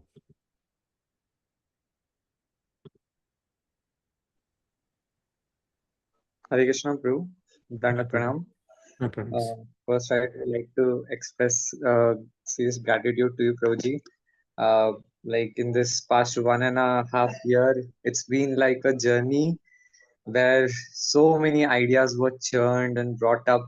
And the best thing about it was that each of the devotee could speak out their heart. And there was no restriction of any other thing. Like anyone would think bad about it or anything like that.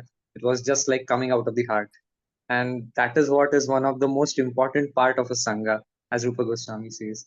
So I'd really like to thank you for having these sessions, as Dhameshwar Mahaprabhu for suggesting these, and the other devotees who are really doing well, like transcribing it and everything, and asking really important questions. Thank you for it. And I'd also like to have a question of mine. Before that, just one point, like Guru Maharaj always says, like we have to have anumodan of what is being discussed. So the way the Upadeshamrit was discussed, the most fascinating thing for me was the 7th and 8th verse. Rupa Goswami has mentioned so many things, and which have been brought up in Sanatan Goswami's, Gopal Bhatt Goswami's books, and each of the book has like a link between them. It's not like they are contradictory. It's like they're actually linked. So especially I liked the discussion of 7th and 8th verse. That's like I could just summarize the small Anumodha in small way. Thank you, And my question was about it, Prabhu. Like you spoke today about the Modanakhya Mahabhava. Maybe I'll send the reference in the group later, but I had this doubt about the word Sadharanikaran. I had heard from one sadhu about how the Manjaris experience the same type of happiness, maybe not in quantity, due to Sadharanikaran with Srimati Radharani. So, is this the same Modanakhya Mahabhava? Because I've heard that Lalitasakhi and Vishakhasakhi, they also experience Modanakhya Mahabhava. So there must be some difference between them and the Manjaris also. Right. So individuals are, here are not aware of the technical concept of, Sadharanikaran. What is Sadharanikaran? Basically, Sadharanikaran means when a particular individual looks at somebody else experiencing a particular rasa, a generalization, sadharanikaran, a generalization of that particular experience enters into the heart of the viewer.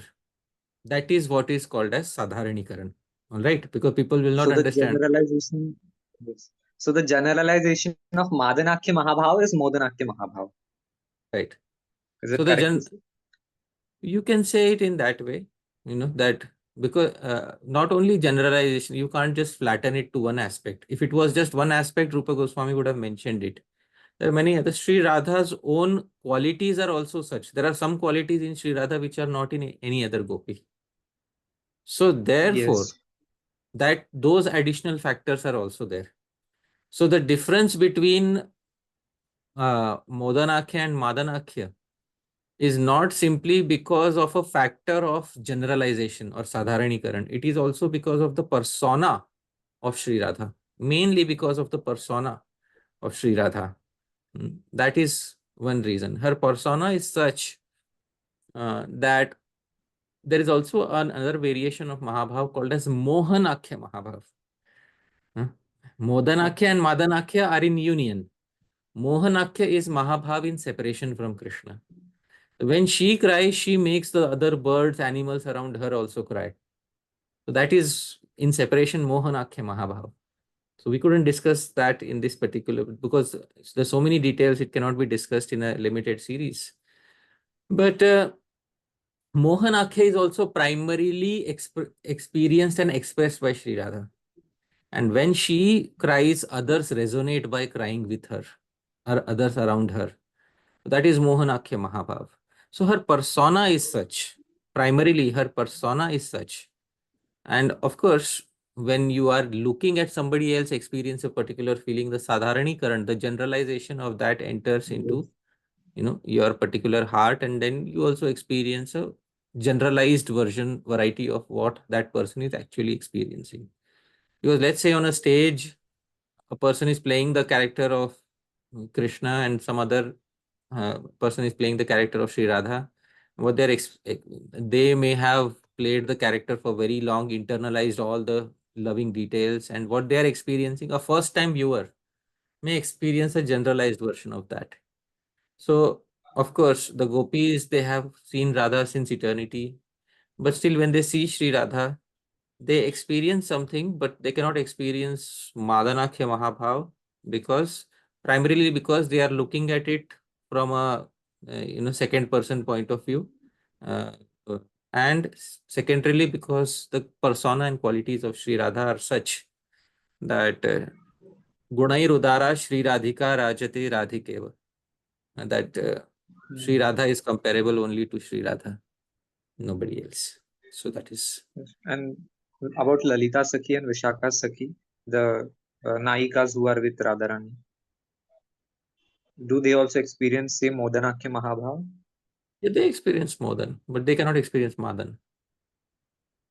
Within the group of Sri Radha, they experience Modanakhya Mahabhava. This is very clearly mentioned by Srila Rupa Goswami in Ujjvala Nilamanih, that in the group of Sri Radha, only Modanakhya Mahabhava is experienced. But Madanakhya is experienced only by Sri Radha. If you want, I can quote this particular verse. It is in 15th chapter. Let me pull out that particular verse from the Ujjvala Nilamanih. It is in 15th chapter. It is verse number 1. Sorry, 14th chapter, not 15th chapter. Should be 14th chapter.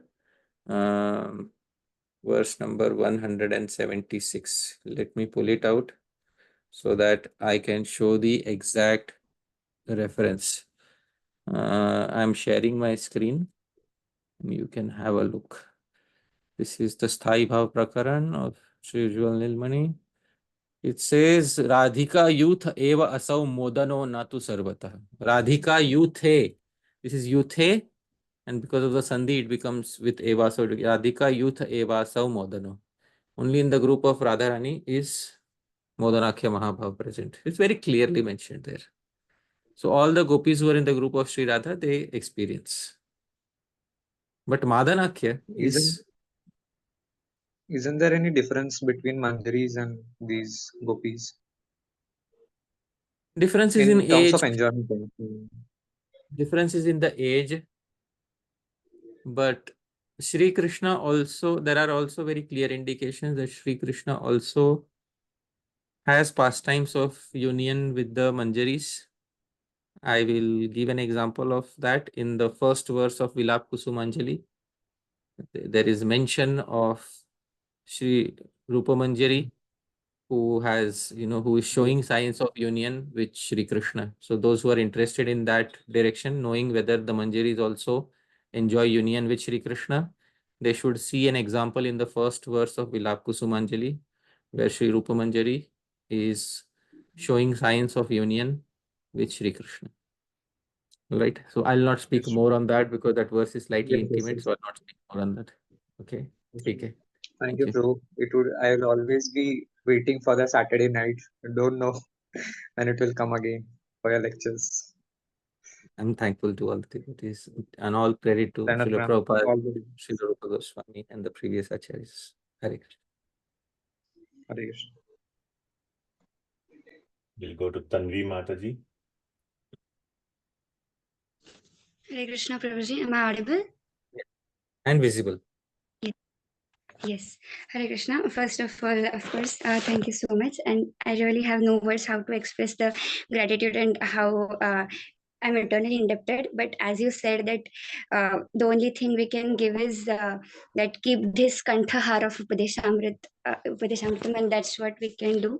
And I would really, I mean, I'm overwhelmed and really with a heavy heart, I would like to say that all these were saying that this was a journey, very beautiful journey, but I don't know how, but I would request that let this not be a journey of was, but it should always be a is. Like, let this journey continue. I don't know of which granth or how, but I just expressed my heart. And today's composition, which you said about the lady named Sri Rupa Kripa, it really reflected, because right now just the presence of all of us in this session is really indicating that how much we have the kripa we have of Sri Rupa Goswami. And so I'm really grateful.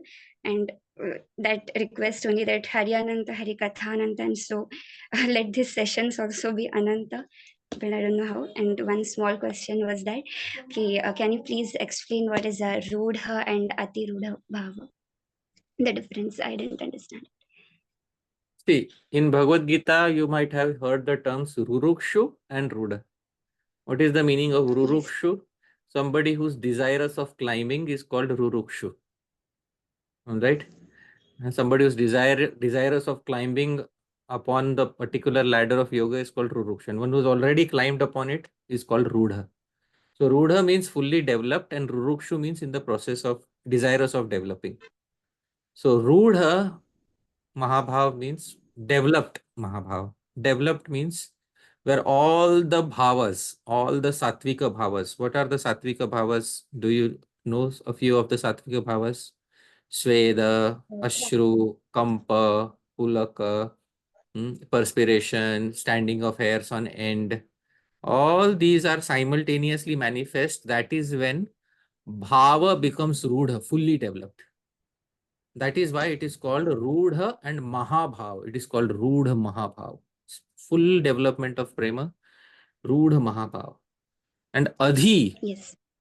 Adhi means in all particular directions, fully, completely Rudha Mahabhava. When all the symptoms, Sattvika bhavas are also present. On top of that, there are Sanchari bhavas, transitory emotions to fan and nourish them also. And the Sanchari bhavas are also present. That is called as Adhirudha. So there are examples of each and every one of them given in the Ujjvala Nilamanih, but no time to go through each and every one of them because this is actually a study of Upadeshamritam and I don't want to, end up studying some other literature on the pretext of studying Upadeshamritam. So, whatever was sufficient in Upadeshamritam, I gave the terminology and I gave the references. Those who are interested, they should look at the examples of Rudha and Adhirudha. But these are those descriptions are in-depth descriptions. One should first understand Bhakti Rasamrit Sindhu, the concept of rasa, the concept of sattvic bhav, vyabhichari bhav, sthayi bhav. And then, when one is qualified, one can understand all these other things. So that is the answer to your query. Thank you. Thank you so much. And also thank you to Param Karuna Prabhu and Dhameshwar Mahaprabhu and to each and every devotee who has contributed his questions so that we get such beautiful answers by you. And also Prabhuji, please forgive me if there is any mistake or any naive question by my side. You had always answered it very non-judgmentally. Thank you so much. All credit to Srila Prabhupada, Srila Rupa Goswami Prabhupada, and all the previous acaryas of the Guru Parampara. Hare Krishna. Hare Krishna. Thank you, Prabhuji. We'll go to Kamala Mataji. Hare Krishna. Koti Koti Dandat Pranam Hari Parshad Prabhuji, Meshwar Mahaprabhu, and Param Karuna Prabhu, and all the devotees who have such wonderfully contributed to such beautiful discussions.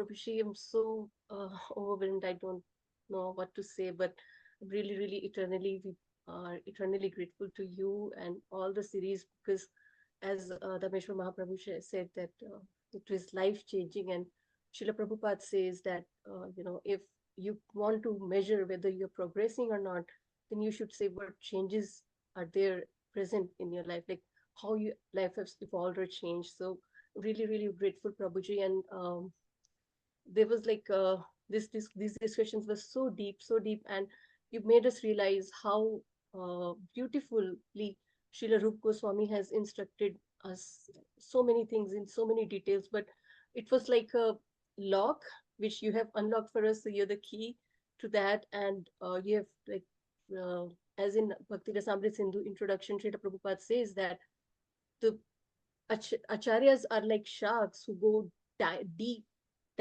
into the ocean and bring us pearls. So, but for people like us who are unqualified, who cannot dive that deep, there is the association of devotees like you, so who unlock this key for us and give so much beautiful nectar, just a drop, but this drop is sufficient to drown us all, as we all are experiencing right now. And I just want to add that Kamini Krishna Prabhu is working today, so he's stuck in his material. But I'm really grateful to him as well, because although he is not here, but still he always enables me, he always inspires me to, pursue my studies, and I'm really grateful to him as well, and all the devotees. Hare Krishna Prabhu. And I really, really hope and pray that we have your eternal association, because you are the Rup Anuga, but we are still trying to imitate that, but we are nowhere there. So I just really hope and pray that we are always surrendered to you, so that at least we can try to follow and be a Rup Anuga in the real sense of the term. Thank you so much, Prabhuji. Hare Krishna, Dandat Pranam. Hare Krishna. All credit to Srila Prabhupada, previous acharyas, my Guru Janas, and the Guru Parampara. Thank you, Mataji. Thank you, Kamini Krishna Prabhu. Hare Krishna. Hare Krishna. Thank you. We'll go to Rakhi Mataji next. Hare Krishna Prabhuji, can you hear me? Yes. Yeah, thank you so much, Prabhuji. Dandat Pranams. I'm so thankful to you, Prabhuji, and Dhameshwar Mahaprabhu Prabhu, and Param Karuna Prabhu. So I remember years ago, I happened to find your small series of session on Obeisances that you did for ISKCON Round Rock, and I really, really loved it and wanted to hear more, and can't believe Bhagavan gave this amazing opportunity to a thoroughly undeserving person like me, and can't express my gratitude in words. So my heartfelt gratitude to you and your family, Prabhuji, for all the time and dedication, so that we got this wonderful opportunity. And I really, really am going to miss this. And Prabhuji, a small request, maybe we are selfish, I would say. You spend a lot of time, but whenever you get some time, do some here and there, some classes, Prabhuji, for and if possible, it's just a prayer. Thank you so much. We'll miss. Hare Thank you. Krishna. Thank you, Mataji. Thank you so much. Really grateful that you kindly attended. Thank you so much for the heartfelt, message. Definitely, I'll take it seriously, whatever you have said, Mataji. Hare Krishna. Hare Krishna. Thank you so much. Thank you. We'll go to Anang Mohan Prabhu next. Hare Krishna Prabhuji, Dandavat Pranam to all the Vaishnavas and Param Karuna Prabhuji and Dhameshwar Mahaprabhuji, who all have contributed so much in this Sangha of the devotees. We can never pay the debt of Hariparshad Prabhuji and all the Vaishnavas who have contributed, and especially Dhameshwar Mahaprabhuji and Param Karuna Prabhuji, who have tirelessly worked as a host in such a deep environment. And this journey is so wonderful and so motivating for all of us, and it opens the doors of our thinking beyond the normal routine of the devotional service, which triggers us to think how seriously we should put our efforts in the direction, especially the Upadeshamritam we have studied in Bhakti Shastri and other, but the way the Prabhuji has taught and the devotees have contributed to the discussion, such a wonderful foundation has been created to ultimately reach the goal of Braj Bhakti.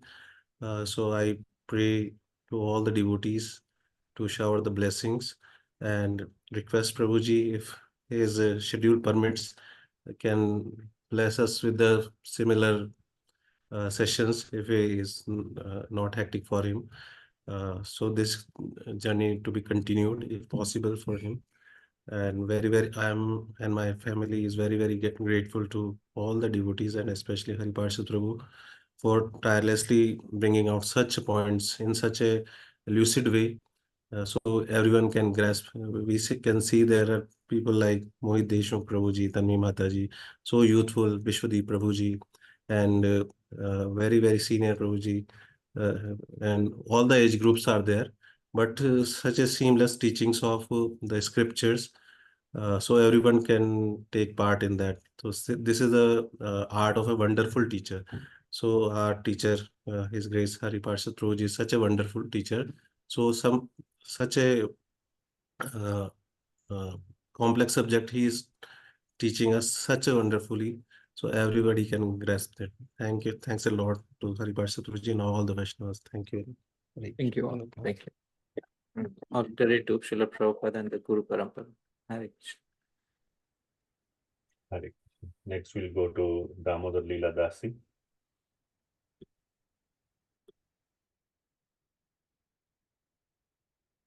Hare Krishna, Prabhuji. Can you hear me? Yes, Mataji. Hare Krishna. Prabhuji, just like how many other devotees have said, these sessions have been life-altering for us, and we really want to stay under your shelter and keep hearing such katha forever. So whatever possible, Prabhuji, please continue to keep giving us this nectar. It has been an amazing journey with you. We have learned so much, like you went into the detail of each and every word of Upadeshamrit. Yeah, and the final culmination, like today when you compose those two verses in the wheel form, it was like you just fall off the chair kind of feeling. Thank you so much, Prabhuji, for showing us all this. Like, what are we could see how your devotion through those compositions. So thank you so much. I also had one question from today's class, Prabhuji. Actually, there are two questions kind of related. When you mentioned that Lord Krishna came back to Vraja after a few months, so I have read in chapter 76 when Vishwanath Chakravarti Thakur explains in the commentary, not in the verses, and quoting from Padma Purana about when Lord Krishna came to Vraja after killing Dantavakra, but that was after he was in Dwarka, so it probably was a much longer time between when he left Vrindavan and when he came back. But since you said he came back after a few months, so what is that starting time of those few months like? Few months since when? Few months is mentioned by Srila Rupa Goswami in Laghu Bhagavatamritam. In Laghu Bhagavatamritam, Rupa Goswami says, Vraje Prakati Lilayam Trin Masan Viraho Muna. Trin Masan. How many months does that mean, Mataji? 3 months. So that is Rupa Goswami's conclusion. Tatrapi ajani vispurti pradhur bhavopama hare. Even when he was gone away, there was vispurti. They constantly had, they would experience his presence even when he was not present for those 3 months. So that is, this is the disappearance of Shri Krishna. And 3 masya paratas tesham. After 3 months, the Vrajavasi Sakshat Krishnina Sangati. He came back from Mathura after 3 months. After killing Dantavakra in Mathura, after 3 months he came back. And then once he came back, then obviously, he stayed there. So one Shri Krishna always stays in Vrindavan and he never leaves Vrindavan. For the purpose of Leela, there is one Shri Krishna who leaves Vrindavan. But in actuality, from the Tattva point of view, Shri Krishna never goes away. From the Leela point of view, Prakata Leelayam, the Leela in Vraja, there was a separation of 3 months. And then obviously after 3 months, he came back. But this is from the Leela point of view. From the Tattva point of view, he actually never leaves. Because Tatrapi Ajani Vispurti, even when he is not, so-called not present, still his Spurti, he keeps manifesting amongst the Vrajavasis. So that is very clearly mentioned in the Laghu Bhagavatamritam. From a Tattva point of view, Vrindavanam Parityaja Padam Ekam Na Gacchati. He does not travel a single step out of Vrindavan. From the Leela point of view, he goes for a long time. And why does he go away for a long time? The reason is revealed in Lalita Madhav so that samrddhiman sambhoga. After long separation, suddenly they meet. Sudden meeting is arranged. That sweetness is, it only happens when there is separation for some prolonged duration. So only for the purpose of experiencing samrddhiman sambhoga does viraha take place, only for the sake of Leela. But from the Tattva point of view, Bhagwan never ever leaves Vrindavan because Bhagwan is present each and everywhere in Sri Vrindavan. That is the answer to your query. Prabhuji, sorry, but from the Leela point of view, at least what is mentioned in Srimad Bhagavatam, if he came after killing Dantavakra and before that he killed Shalva and he had queens in Dwarka whom he left. No. This is Mathura. So this is not 3 months in Mathura. Jarasan was not killed. Others were not killed. 3 months in Mathura. After 3 months in Mathura, he came back once to visit secretly in Vrindavan. So that is mentioned because some people have this idea that once he went to Mathura, he never came back. Historically, he came back once after 3 months. After coming, he might have gone again. But that is historical reunion was after 3 months. That is mentioned in the Laghu Bhagavatamritam. That was from Mathura he came back. But that was that in the same chronology of Shalva, Dantavakra, and then he came, or the chronology may be slightly separate. The chronology may be slightly different because the exact chronology is given by Sri Jiva Goswami in the 45th chapter of the 10th canto, 3rd verse. But after killing Dantavakra, it is specified that he came back. Now 3 months. 3 months, obviously, he has spent not in Dwarka. 3 months he has spent in Mathura. So the separation from Vrajavasis was 3 months. And after 3 months in Mathura, after killing Dantavakra, he came back to Vrindavan. Historically, he came back. And then maybe stayed for some time and then went back. And from a Tattva point of view, he never leaves Sri Vrindavan. But historically, he came back for a single visit after 3 months. That is what it is. Yes, Prabhuji. Thank you. Thank you. Thank you. And Prabhuji, one a related question to that, you also mentioned about Srimati Radharani trying to commit suicide and then coming to Dwarka. So in that Leela, then does she again come back to Vrindavan because again, or is it like Yeah. two So separate universes where the Leela is happening? yeah, so the thing is, when a particular Leela manifests in the heart of a particular devotee poet, and it is not exactly matching with what is given in the Bhagavatam, it is to be understood that either this particular Leela took place in another universe which the poet visualized in his heart, or either the Leela took place in the spiritual world. Like Gopal Champu, all the Leela that is being described, Madhukantha, Snigdhakantha, spiritual world is being described, and Sri Jiva Goswami is able to see that in his Samadhi. And similarly, Lalit Madhav, Vidak Madhav, maybe the Leelas took place in some other universe, and Sri Rupa Goswami is able to see it in Samadhi within his heart, and he composed the dramas in this manner. So that is what, because historically it is difficult to find Sangati or harmonization with what happened historically. But we cannot also discard saying that no, this must be a figment of imagination. No, it's not a figment of imagination what is given in the dramas, but it is certainly something which has been seen in Samadhi, maybe some other universe, or maybe from the spiritual world. So that is what can be said about this. All right. Yes, Prabhuji. Thank you so much. Thank you. Hare Krishna. Hare Krishna.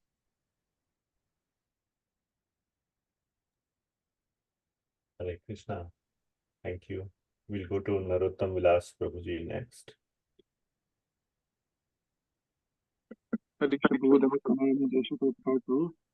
Thank you so much for the amazing grasp of just think of Mahaprabhu saying Bhurida, the most beneficent Prabhu. And thank you so much. Krishna mentions to the Brajagopi saying that na pareham, he cannot repay the for what they have done for him. So this is my feeling that I cannot repay no matter what in any way I can think of for what you have done for us, and at least for me specifically. And then the personality like you will never exist, at least in my lifetime, na bhavishyati. I'm extremely fortunate to be in the same timeline, would say, if you want to, as you, because when we hear, when we hear devotees of the past, oh, I wish we could be in that particular time, we could have had the association. At least I think, when we hear for acaryas, I'm sure that the next generation, they will think the same. I wish I could be in the same timeline as His Hari Pasha Prabhu. But I'm fortunate to be in the same time frame, the timeline as you, Prabhu, and I'm extremely indebted, forever grateful for everything I've done, Prabhu. I have, you have transformed my outlook, my perspective, my view of my goal, of my path, and it's much more clear, so much clearer than before. It's like the fog of my incorrect understanding of Siddhanta has been completely dissipated by your sun-like personality, which is radiating the sun rays of the innermost and the realized teaching of yours. They just, Hindi mein se umad raha hai, it's just coming out of your heart, it's just pouring out. Bhajan is ahar, prachar is dakar. So whatever your bhajan we have practiced, everything is coming out in the form of this wonderful composition of verses, which I'm utterly incompetent to comment. It's like anirvachaniya. It's indescribable.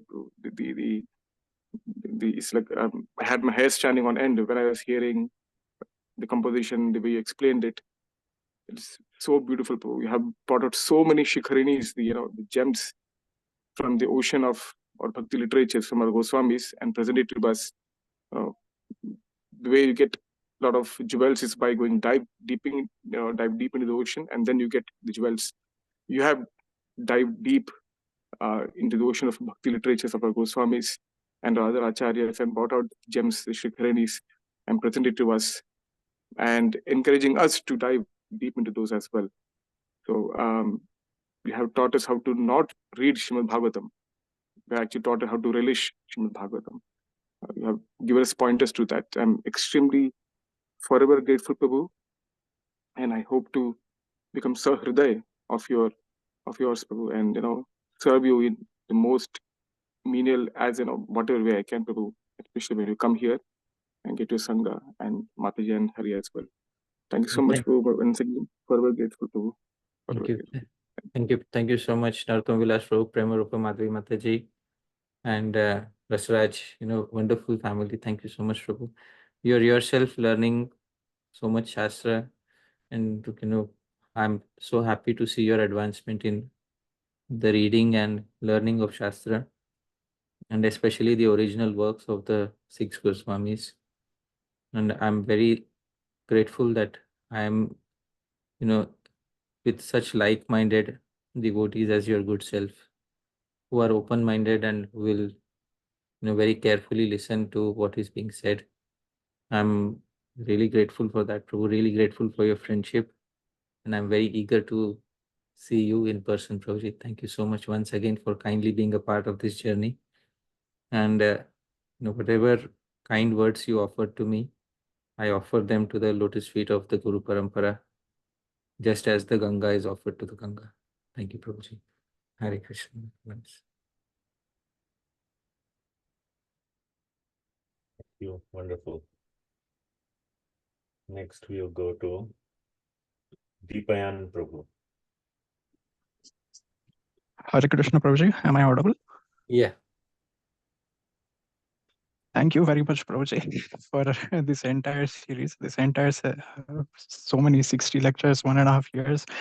I wrote an appreciation in the chat. I'd like to add to that that Srila Prabhupada has written in the first canto about personal realization. So he's explaining that how personal realization means not to show our learning more than the previous acharya, but to realize that, to study it so nicely, understand it, and have full confidence in them, and at the same time present it in a very relishable manner for the current audience so that they can also connect to that.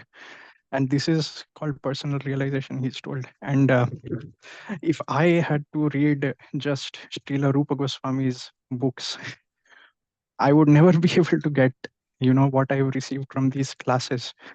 Firstly, because many of us, when we come, we are living in a different time. We have our own conceptions. It's like we're wearing a lens, and we are seeing Rupa Goswami through that lens. So we can't really understand him. But your presentation, you know the current circumstances that people are in, and you have presented in such a way that those misconceptions get cleared, and we're able to understand actually what Srila Rupa Goswami wants. Many of my questions were like that, and by hearing your answers and your presentations, those previous misconceptions are gone, and a lot of confidence has come in Gaudiya Vaishnavism. And secondly, one thing I've noticed is while studying these literatures, there is not much, like they have written about bhajan very nicely, the previous acharyas, but regarding practical life aspects, like other things which is not related to bhajan, but the material things, how to balance it such that we can progress in our bhajan, it's pretty much lacking. But you presented that, and that's like a big gap has been filled for the people in today's world, so that they can access Srila Rupa Goswami and really go ahead in that path.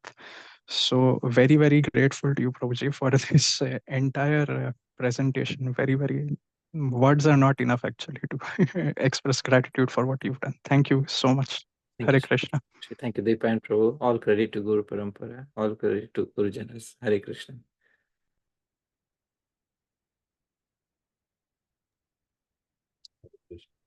We go to Bhavya Bhagwan Prabhu.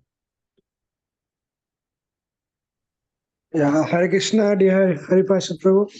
Really thankful to you, Prabhu, for your these discourses on Shri Upadeshamritam. So Guru Maharaj says Upadeshamritam is the first book to be mastered, and I always used to wonder how is that gonna happen. But since we have such an exalted speaker like you, teacher for us, so I now have this confidence that if I apply your teachings, then I'll be really able to master this book, like what Guru Maharaj says. And Prabhuji, thank you for leading me from confusion to clarification and to conviction also, that this is the path meant for us. And like when we read Gita over and over again, a newer understanding develops for us. And like by hearing your classes over and over again, our understanding will develop further. This is what I believe. Like, because sometimes there's some point which I don't understand, so I have to go back and hear, and then I realize, oh, I missed this point as well. So like, and then a new understanding also develops, Prabhu. So really grateful to you, Prabhu, for that. And I really appreciated this one thing, like how at the end of every verse you would compose a new verse similar to what Srila Rupa Goswami Pada had composed. So that was like the cherry on the cake. And today also you composed the verse which I felt was like the kind of verses that Sripad Rupa Goswami has composed in Chitra Kavitvani, like you were showing us the wheel. So it was like that. That was also wonderful, Prosy. And lastly, I would just say one thing. Like when a Kirtaniya, he ends his Kirtan. So sometimes he ends his Kirtan, and then again he like starts again. So like you were mentioning that you'll take another class next week, which would be the introduction, which did not get recorded. So I believe it's like that Kirtan, which starts again, your classes starts again for us, bro. Really grateful to you, Prabhuji, for all your mercy and for all your labor. And I'm also grateful to Manjari Mataji also for how she is maintaining all the notes, and also to Paramkan Prabhu and Dhameshwar Prabhu for being such wonderful hosts, Prabhuji. Thank you very much, Prabhuji. My pranams. I really like to give thanks and really grateful to Manjari Mataji and her entire team of devotees who are working on the transcriptions. Thank you so much, Manjari Mataji. Thank you so much, all the wonderful devotees who have tirelessly worked for bringing out the transcriptions. I'm really grateful for the seva that you have done, especially Manjari Mataji. She has, a real taste for understanding and explaining Shastra, and for which, this is the reason. And she's also a very expert editor. And I'm very grateful to her for all the services that she has done. Thank you once again, Mataji. Thank you, Bhavya Bhagwan Prabhu, for the kind words of appreciation. All glories to Srila Prabhupada and the Guru Parampara. Hare Krishna.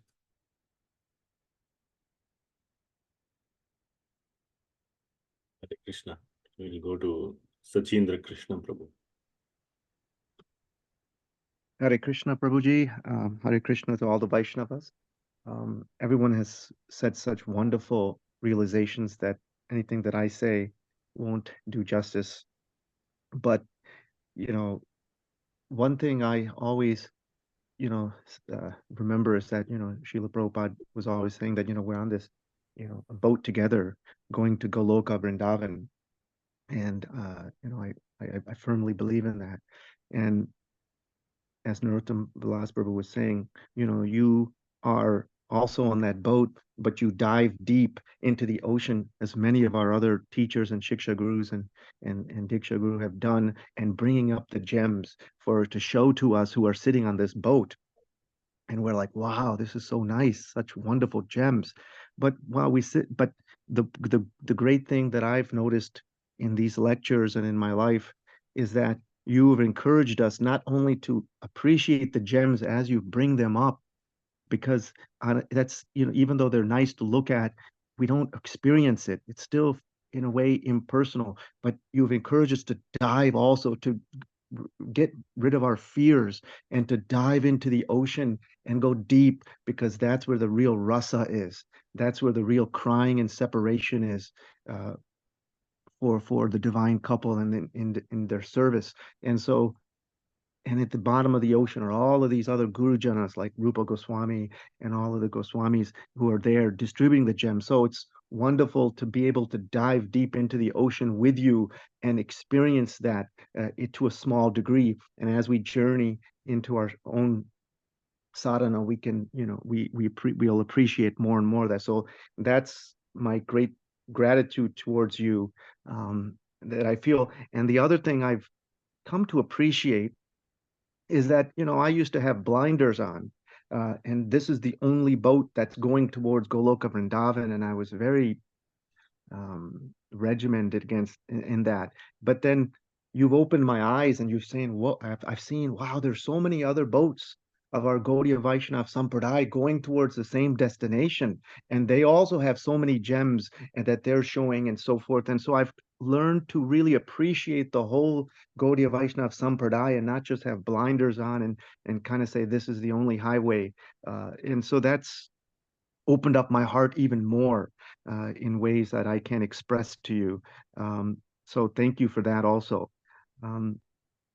Look forward to you coming to USA on your trip, and just can't wait to reveal more of my heart to you.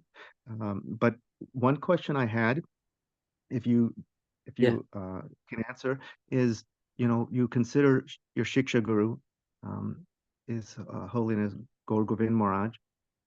And I unfortunately never had the chance to meet him because many reasons, but he left before I came. Did you ever get a chance to meet him, Prabhuji, or was it just through lectures that you got his association? And I never got a chance to meet him in person, but I experienced very strong reciprocation with him. And that is the reason why I rendered service to him, and I consider him as my Shiksha Guru.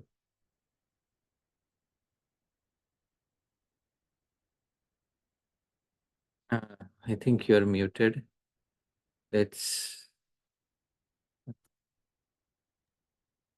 Yeah. So that is the reason.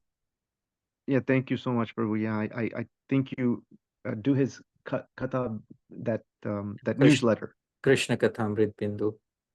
Yes. Yes. So with Madhavananda Prabhu and Bhakta Rupa Prabhu and Krishna Kund Mataji, and I occasionally check the Sanskrit. Occasionally I contribute an article or two, some fresh translations. So all of that, Prabhuji, that is also one of the sevas. But Shri Srimad Gaur Govind Maharaj has a very special place in my heart, because he was the one who, like you say, an unconventional guru who revolutionizes your life. So for me, he appeared at the right time when I needed him the most. And that's what I feel about you, Prabhu. I remember you came in my life right at the time when I was also searching for many of those esoteric subjects, and my heart was melting for those topics. And in that conversation in that car was the start of that. Thank you so much, Prabhu. I really, really can't express. Thank you. Thank you, Prabhuji. Hare Krishna. My pranams. Hare Krishna. We'll go to Bhagavati Vasudha Mataji. Hare Krishna Prabhuji, thank you so much for this very, very wonderful series, Prabhuji. Prabhuji, as always, it was very helpful to. I started from 25th session. Before all the 25 series, I heard the recordings and then started joining from 25. So every moment and every way that it was helping personally, even while I'm still working with anarthas and all those things. After your lecture, I can feel that it is helping to take so many bigger things seriously and solve all the things. It helped practically in my day-to-day life also, Prabhuji. Thank you so much. And also to make us understand what is our real goal. That I'm very, very thankful for that, Prabhuji. I would have never known if I had not attended your series of Upadeshamritam.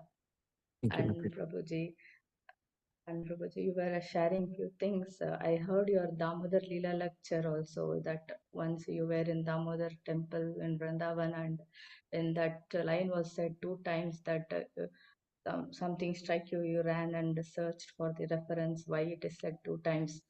So like that, is there anything that you can share? I know this is all some silly questions. Have you seen Krishna? Have you seen Rupa Goswami? Have you had, you said you had reciprocation with Gorgo in Maharaj, like that. Can you share something today? These are very confidential things of bhajan, and it's not. Only It's if it not. is possible something to be shared in that level, you can share.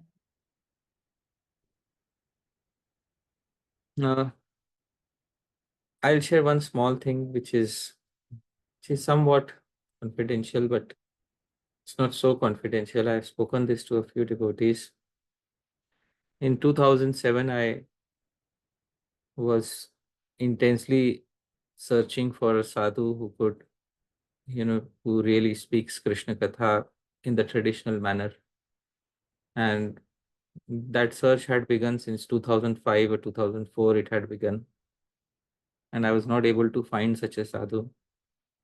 But I had, through intense prayers, in my life, I came across a book called as How to Find Guru.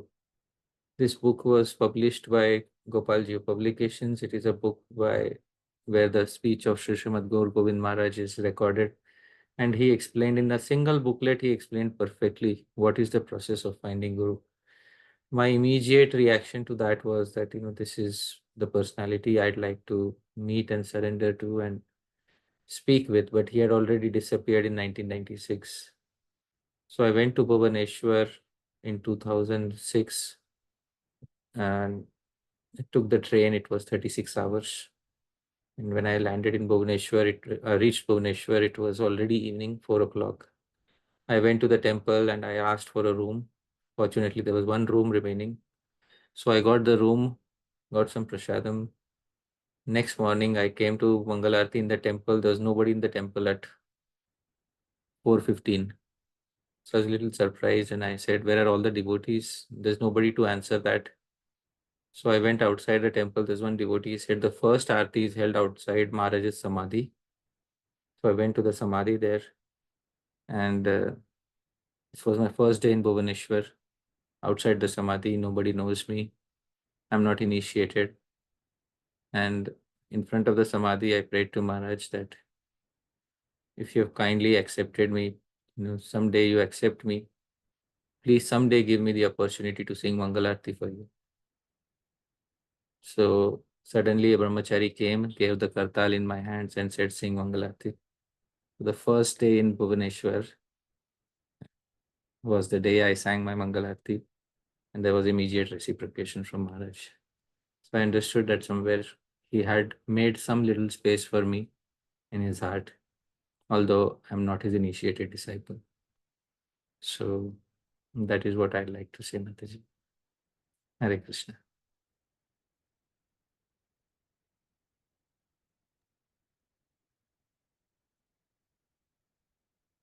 Anything you want to say, Mataji? You can unmute.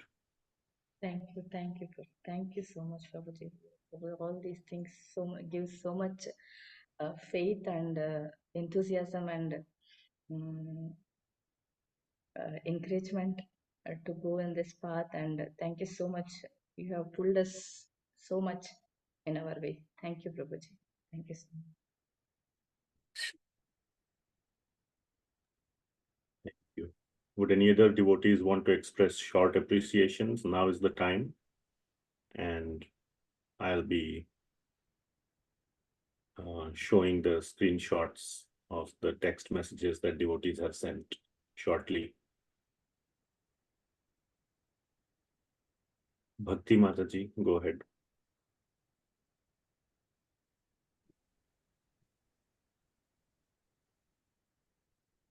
Sorry, took me a little while.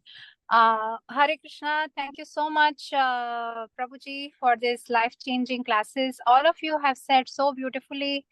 My heart is filled. I hope I don't get teary.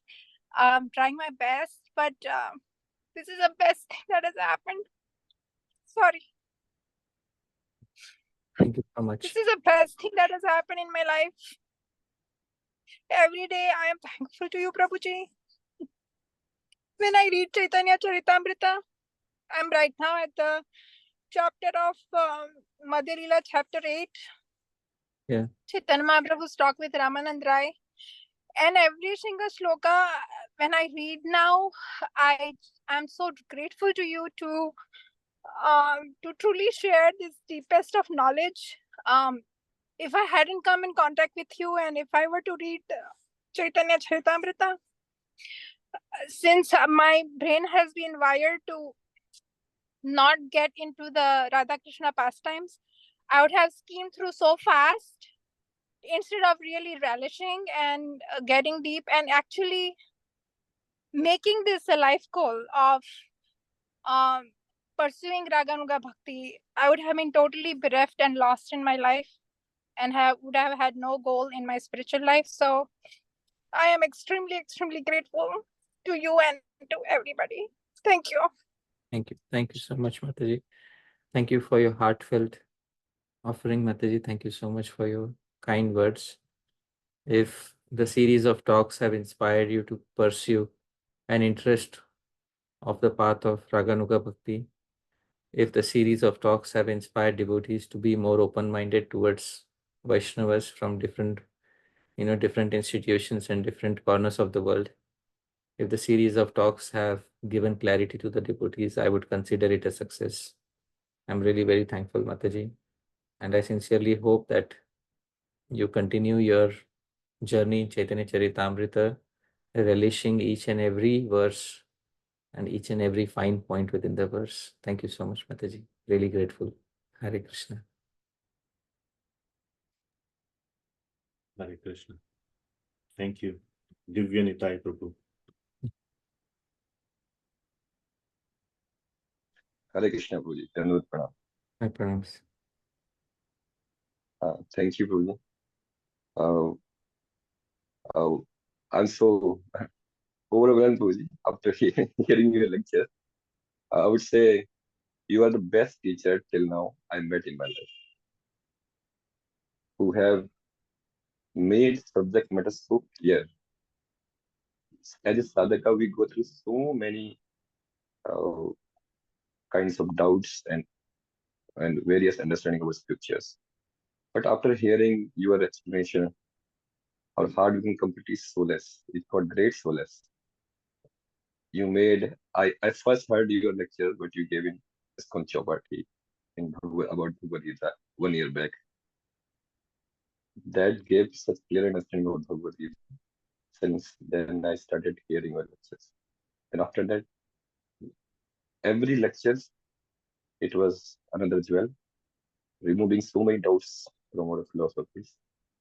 And you made our connection, appreciation for the acaryas so much. We are very grateful. You actually connected to all the parampara system to us, especially Srila Rupa Goswami, and gave such clear-cut understanding. And we can really feel that peace in our heart when these subject matters are so clear, and we can actually getting the joy to move ahead in this path of devotion service. And we just don't want to stop here. We want to continue with your lecture series and want to follow you where, like, you started from the Vachogam and taken us to the Radha-Sakhi. So, by your valuable assistance only, as guidance, really we are confident we will continue our journey and definitely will be successful to receive the mercy for all the acaryas and ultimately the Krishna plan. So, thank you very much, Prabhuji. And we hope we'll continue for next series, and we'll be getting your association. Anyhow, wherever you give any lectures, I immediately follow that, and it's very releasing. Every lecture I give never repeat the same teachings, so we get always new jewels whenever we hear from many lectures. So it's always increasing our bliss to hear Krishna Katha more and more. Not words to express what feelings I am getting in my heart. Thank you so much. Thank you. Thank you, Divya Nitai Prabhu. Thank you for the kind expressions of gratitude. I'm really grateful that you kindly attended the entire series. And all credit goes to Guru Parampara, Srila Prabhupada, previous acharyas. Thank you so much, Prabhu, for kindly being there. Hare Krishna. Thank you, Hare Krishna. Then we have Suradhyaksha Prabhu. Yeah, Suradhyaksh Prabhu. Hare Krishna Prabhuji, Dandvat Pranam Prabhuji. Thank you so much for your wonderful classes. I remember a very incident that, first I started watching your wonderful series of Upadeshamritam on YouTube because I was not knowing how to get connected with you. And I remember first 16 sessions I had watched on YouTube, and I was trying very fanatically to get your contact number because I didn't know how to, attend the live lectures. And after speaking to so many of my contacts, unfortunately, I was not able to get it. And when I got it, immediately I was so happy that I got your number. And immediately I spoke to you, and you were very, very kind enough me to, add me in the group. So really thankful to you for that. And I can only say for myself that, my journey with Upadeshamritam has been, in a few words, if I can describe, from confusion to absolutely clear and conviction. There were so many doubts, and because of the doubts, our journey was little bit on a shaky ground. And after attending your Obeisances series, it has really cleared so many doubts, so many clarity has been established that, it has given us some kind of a confidence that whatever we are doing under your, talk, which we have listened, and we have tried to change our style of doing bhakti, what we understood earlier, has been amazing, Prabhuji. I will always be indebted to you, and of whatever value I could be in any of future endeavors, I will feel myself to be very, very happy and very lucky, Prabhuji. I thank you so much from the core of my heart. And as Dameshwar Mahaprabhu said it very, very, very absolutely with conviction that, these Upadeshamritam has been absolutely life-changing sessions, Prabhuji. And I'm sure about it in future also. Anybody who will be watching this on YouTube, they will also have a same feeling. So thank you so much, Prabhuji. Thank you so much from the core of my heart. Thank you. Thank you, Suradhyaksh Prabhu. I'm really grateful for your kindness. You kindly invited me to your home. And, it was very kind of you to open the doors of your home for me. I'm really grateful for that. And it's really nice to have such a like-minded devotee staying near my place. Thank you so much, Prabhuji. Hare Krishna. Hare Krishna. Thank you. Hare Krishna. So here we are, nearing the end of this series. We still have the continuation next week. So that's like sometime my father used to tell me when we sing any prayer, we go back and sing the first verse. And Yeah. the understanding, at least he gave me, was that it is a symbolic indication that the prayer continues forever. So I think it was for some divine reason that the first class did not get recorded. And you will repeat the first class again next week. And in this way, the Upadeshamritam will continue forever, along with other possible sharing of nectar by you. We have Mohit Deshmukh Prabhu. We'll go to him.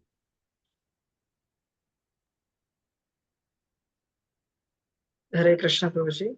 Sorry, but I have one thing to share that always gives me hope. One time, like in one Q&A, Bhagavan Prabhuji asked you a question about like we have so much anarthas, so much aparadhs we have done, and how can we get such a desired goal, such a highest goal? So the immediate reply of yours was, first of all, aside that anarthas and aparadh you have done, first of all, think that do you really desire to get Krishna? Do you really have that intense desire? So, and if that is there, then all of that will be taken care by Guru and Krishna. That's not the problem. But the problem is, but the thing is, do you really have the intense desire to get Krishna, to see Krishna, to get his darshan? As Srila Thakur Mahasaya says, the darshan is the life's goal. Krishna's darshan is life goal. So that always gives me hope. Even if I am covered with so much anarthas, I have committed so much aparats, that always gives me hope. That one uh, answer of yours, that immediate reply to Bhavya Bhagan Prabhu's question. Thank you so much, Prabhuji, for always giving the hope. All credit to Thank you. Guru Parampara. All credit to Srila Rupa Goswami, previous Acharya Srila Prabhupada. Thank you, Mahaprabhu. Hare Krishna. Thank you, Prabhuji. Yeah, it's a very solemn moment. I just want to say, Prabhuji, I'm personally extremely, extremely deeply impacted by this entire series and all your other lectures as well. This series specifically is extremely unique. It, I think, should be given a name of a commentary itself after it is transcribed, or this whole series on YouTube, the 60-part series. There are 60-part series on Bhakti Rasamrit Sindhu or Bhagavad Gita or entire Bhagavatam, but on just 11 verses, 60-part series is going to be a extremely unique and an extremely, extremely valuable contribution to the entire Gaudiya Vaishnava and entire Vaishnava community for centuries. It will outlive YouTube. YouTube will probably disappear, but I hope you have all the recordings and the transcriptions will occur. And this literature that you have produced will outlive all those things for the benefit of all the Vaishnavas for many, many generations. I don't think any such these commentaries that you have given, their commentaries are few and far between. Srila Bhaktisiddhanta Saraswati Maharaj gave one, Srila Prabhupada gave one. Now I think you are giving one. And you have been extremely bold and courageous in that's something that I have very, very rarely seen in speaking the true Siddhanta. And yet, at the same time, very balanced and measured as well, and extremely, extremely respectful of multiple points of view. And have that humility to say that, you know, there are some points of view that are, that need harmonization, and we should accept multiple points of view, even if they appear to be contradictory. And this is something I have not seen previously at all. It brings a sense of calmness, a sense of acceptance. The doubts go away. The samshaya, sandehas go away, even though there is a contradiction right in front of the eyes. That contradiction no longer remains a contradiction because of this understanding that you gave, that it is perfectly fine to have multiple points of view. And your broad-mindedness and your ability to express the Shastra and explain the contradictions in this way is just unparalleled. And you give so strong references that it is this another aspect is with not just a reference in terms of a quote, but even the source, quoting not just the reference, but its source. It is extremely valuable. It's not like some people may think that, oh, I will read that book or this or that. Personally, for me, I will never be able to even read, let alone understand and internalize all the references that you have given. But what it has done to me is that it cements the fact that this is coming from our previous acharyas through you. It resolves doubts. That is the first obstacle in my bhakti doubts, and you have been the perfect resolver of doubts. And the other thing is that you have opened up. I mean, of course, I was nowhere close to saying that I know everything anyway, but there was this sense that, yes, I know the basic fundamentals, and now I just have to perfect my execution of those.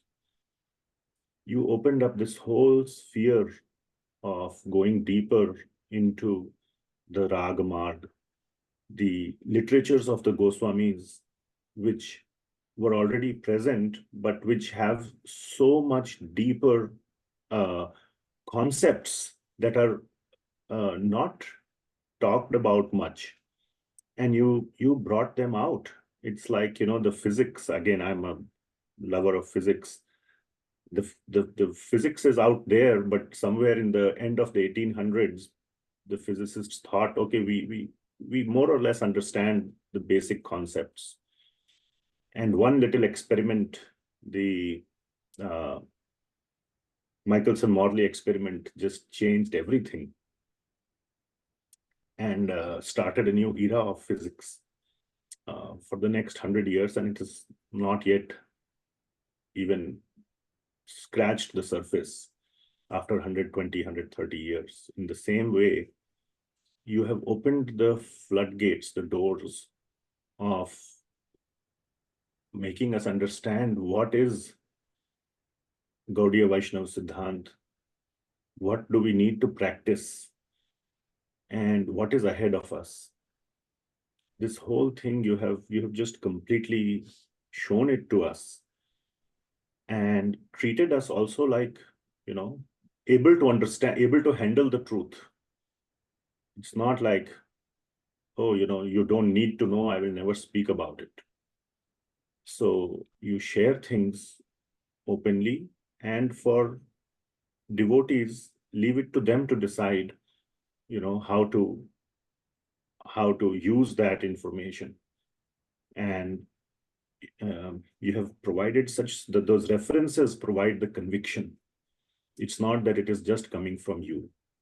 So I just feel so fortunate, so fortunate about the clarity that you have provided. The questions still remain, many questions remain, but we know now some small ways how to get clarity.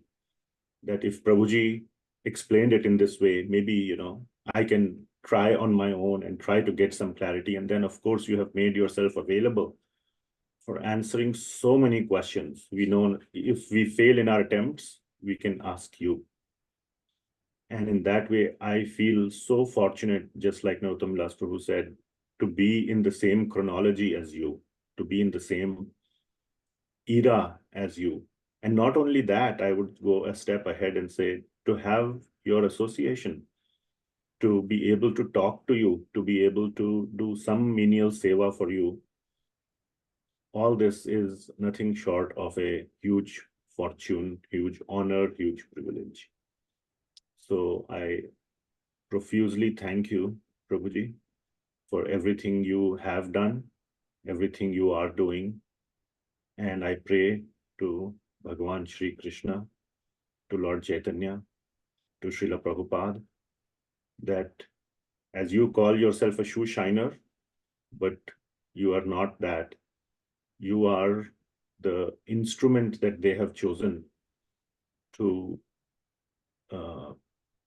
amplify their message and bring it to all of us. So thank you for everything that you are doing for the Vaishnava community, Prabhuji. I deeply thank you for what you are doing. Thank you so much, Prabhu. I've found immense like-mindedness in yourself, in Damodar Lila Mataji. Thank you so much, Prabhu. You are not only certified intellectual, you have, even in the material field, you have degrees which I cannot even dream of having. I lost out on the material side of my life, but you actually have all of that. You have those achievements, and on top of that, you also have appreciation for Shastra. And I'm I'm so grateful to have a friend in you, a like-minded devotee in you. I'm very grateful for that, Prabhuji. And yes, the quoting of Shastra is very important because my Shiksha Guru Sri Srimad Gaur Govind Maharaj, once somebody bought a newly published book to him and said, I have published a book of my realizations. He was his disciple.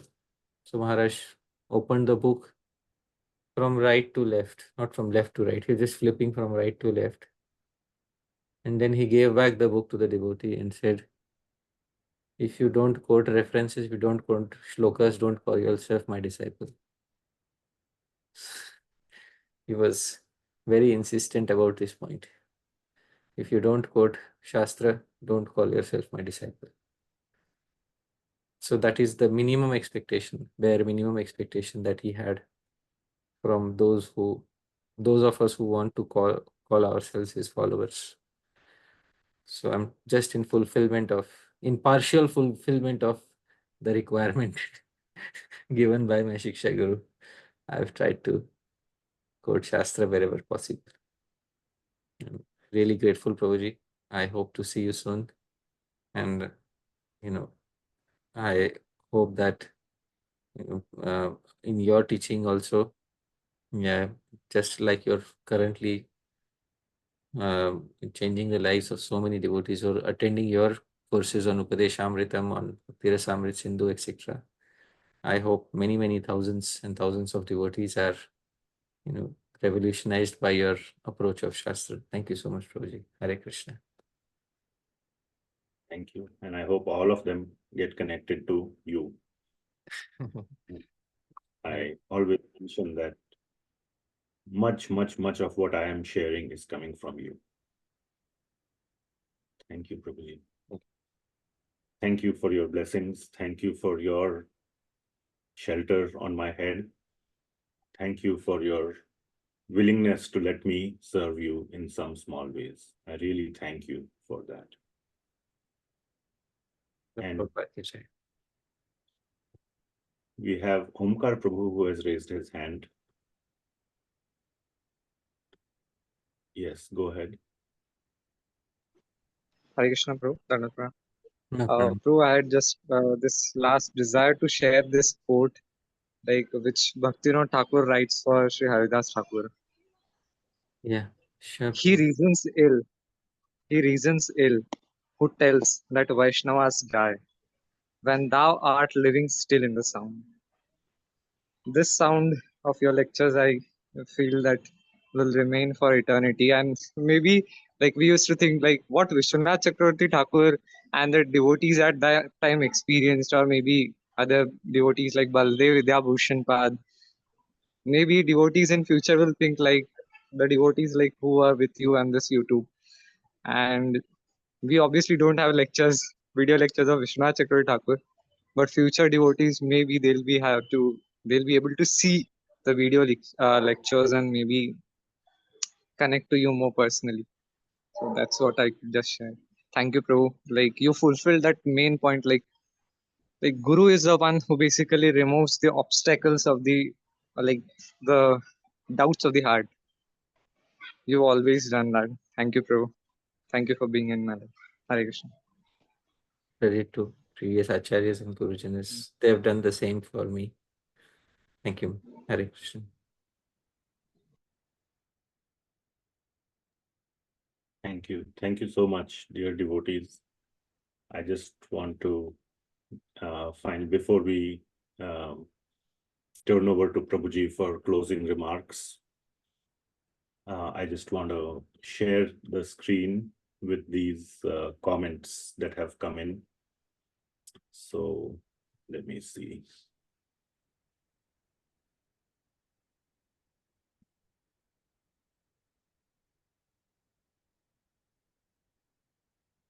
So I will slowly scroll through these and let everybody now and hundreds of years into the future relish these comments and see what the experience of the devotees was.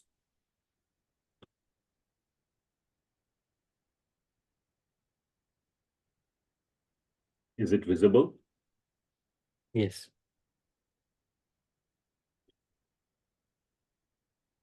Prabhuji, please consider this as an offering from the devotees to you. And I'm very grateful to them, all of them who kindly attended and gave so much time, so much valuable time. I'm really grateful. Thank you.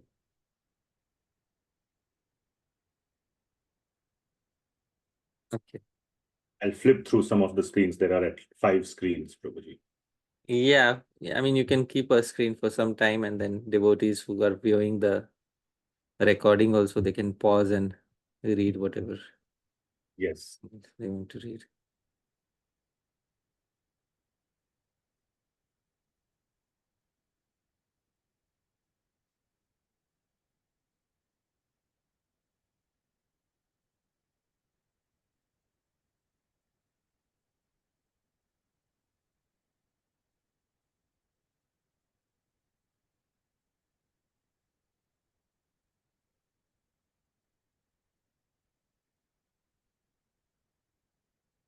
Thank you. Thank you to everyone once again kindly for being Sahapathis, for being co-students with me in this journey to study Srila Rupa Goswami Sri Upadeshamritam.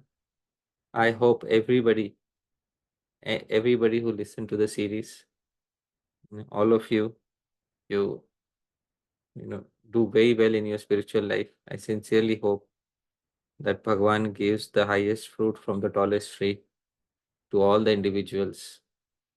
Even those individuals who have differences of opinion, who do not like my way of presentation, even all of them, let all of them get the highest fruit from the tallest tree. Hare Krishna. Thank you. Thank you, Prabhuji. Thank you so much. I will let everybody unmute and share their appreciation. I will leave it for as long as devotees want to talk. This is unlimited. Hare Just Krishna. like classes. That's all I want to say. Hare Krishna. Thank you so much, Prabhuji. Thank you, Prabhuji. Thank you very Thank much. you, Krishna. Prabhuji. Hari Thank you Parshad very much, Prabhuji ki Prabhuji. jai. Thank you so Yes, much. Hari Prabhuji. Parshad Prabhuji. Ki jai. Thank you very much. Thank you so much, Prabhu. Thank you so much. Thank Hare you. Krishna Prabhuji. Thank you so much. Dhanil Pranam. Jai Srila Thank Thank you you, Prabhupada. so much, Prabhu, for Prabhuji. enlightening Hare class. Please accept my humble obeisances. Jai Srila Rupa. Thank you, Prabhuji. Hare Krishna. Dandavat Pranam. Thank Please you, accept Prabhuji. my Hare humble Krishna. obeisances. Thank you, Thank you, Prabhuji. Thank Prabhuji. you Hare so much. Krishna. Thank you. Jai Srila Rupa Goswami Prabhupada. Jai Srila Prabhupada. Hare Krishna. Thank you, Hare Prabhuji. Krishna, Prabhuji. Hare Hare Krishna. Krishna. Hare Prabhuji. Krishna. Jai. Srila Prabhupada. Jai. May we all relish Srila Rupa Goswami Prabhupada's Padankitam with you. Hare Krishna. The poetry as well Hare as Krishna. this lotus bit. Thank you so much, Prabhuji. Thank you for all the Thank you. wonderful series of classes, Prabhuji. Hare Krishna. Thank you. So wonderful, Prabhu. Thank you. Hare Thank Krishna. you. Thank you, Balnita. Hare Krishna. Thank you, Prabhu. Thank you Thank so you. much for it. Thank you. Wonderfully nourishing. Thank you. Thank you, Hari Parshad Prabhu. Thank you very much. Thank you. We'll never get a teacher like you. Hare Krishna. Like Srila Rupa Goswami. Like the best teacher is Srila Rupa Goswami. Hare Krishna. Okay, dear devotees, I will now log off. Thank you so much. Thank you. Dhanyavad Prabhu. Thank you so much, Param Prabhu. Thank you so much, much. Dandavat Dhanush. Pranam. Thank you so much, everyone. Bhadram te. Ki Jai. Pancha kalpatarubhyascha kripa sindhubhya eva cha patitanam pavanebhyo Vaishnavibhyo namo namah. Jai. Hare Parshad Prabhu ki jai. Jai. Jai. Bhadram.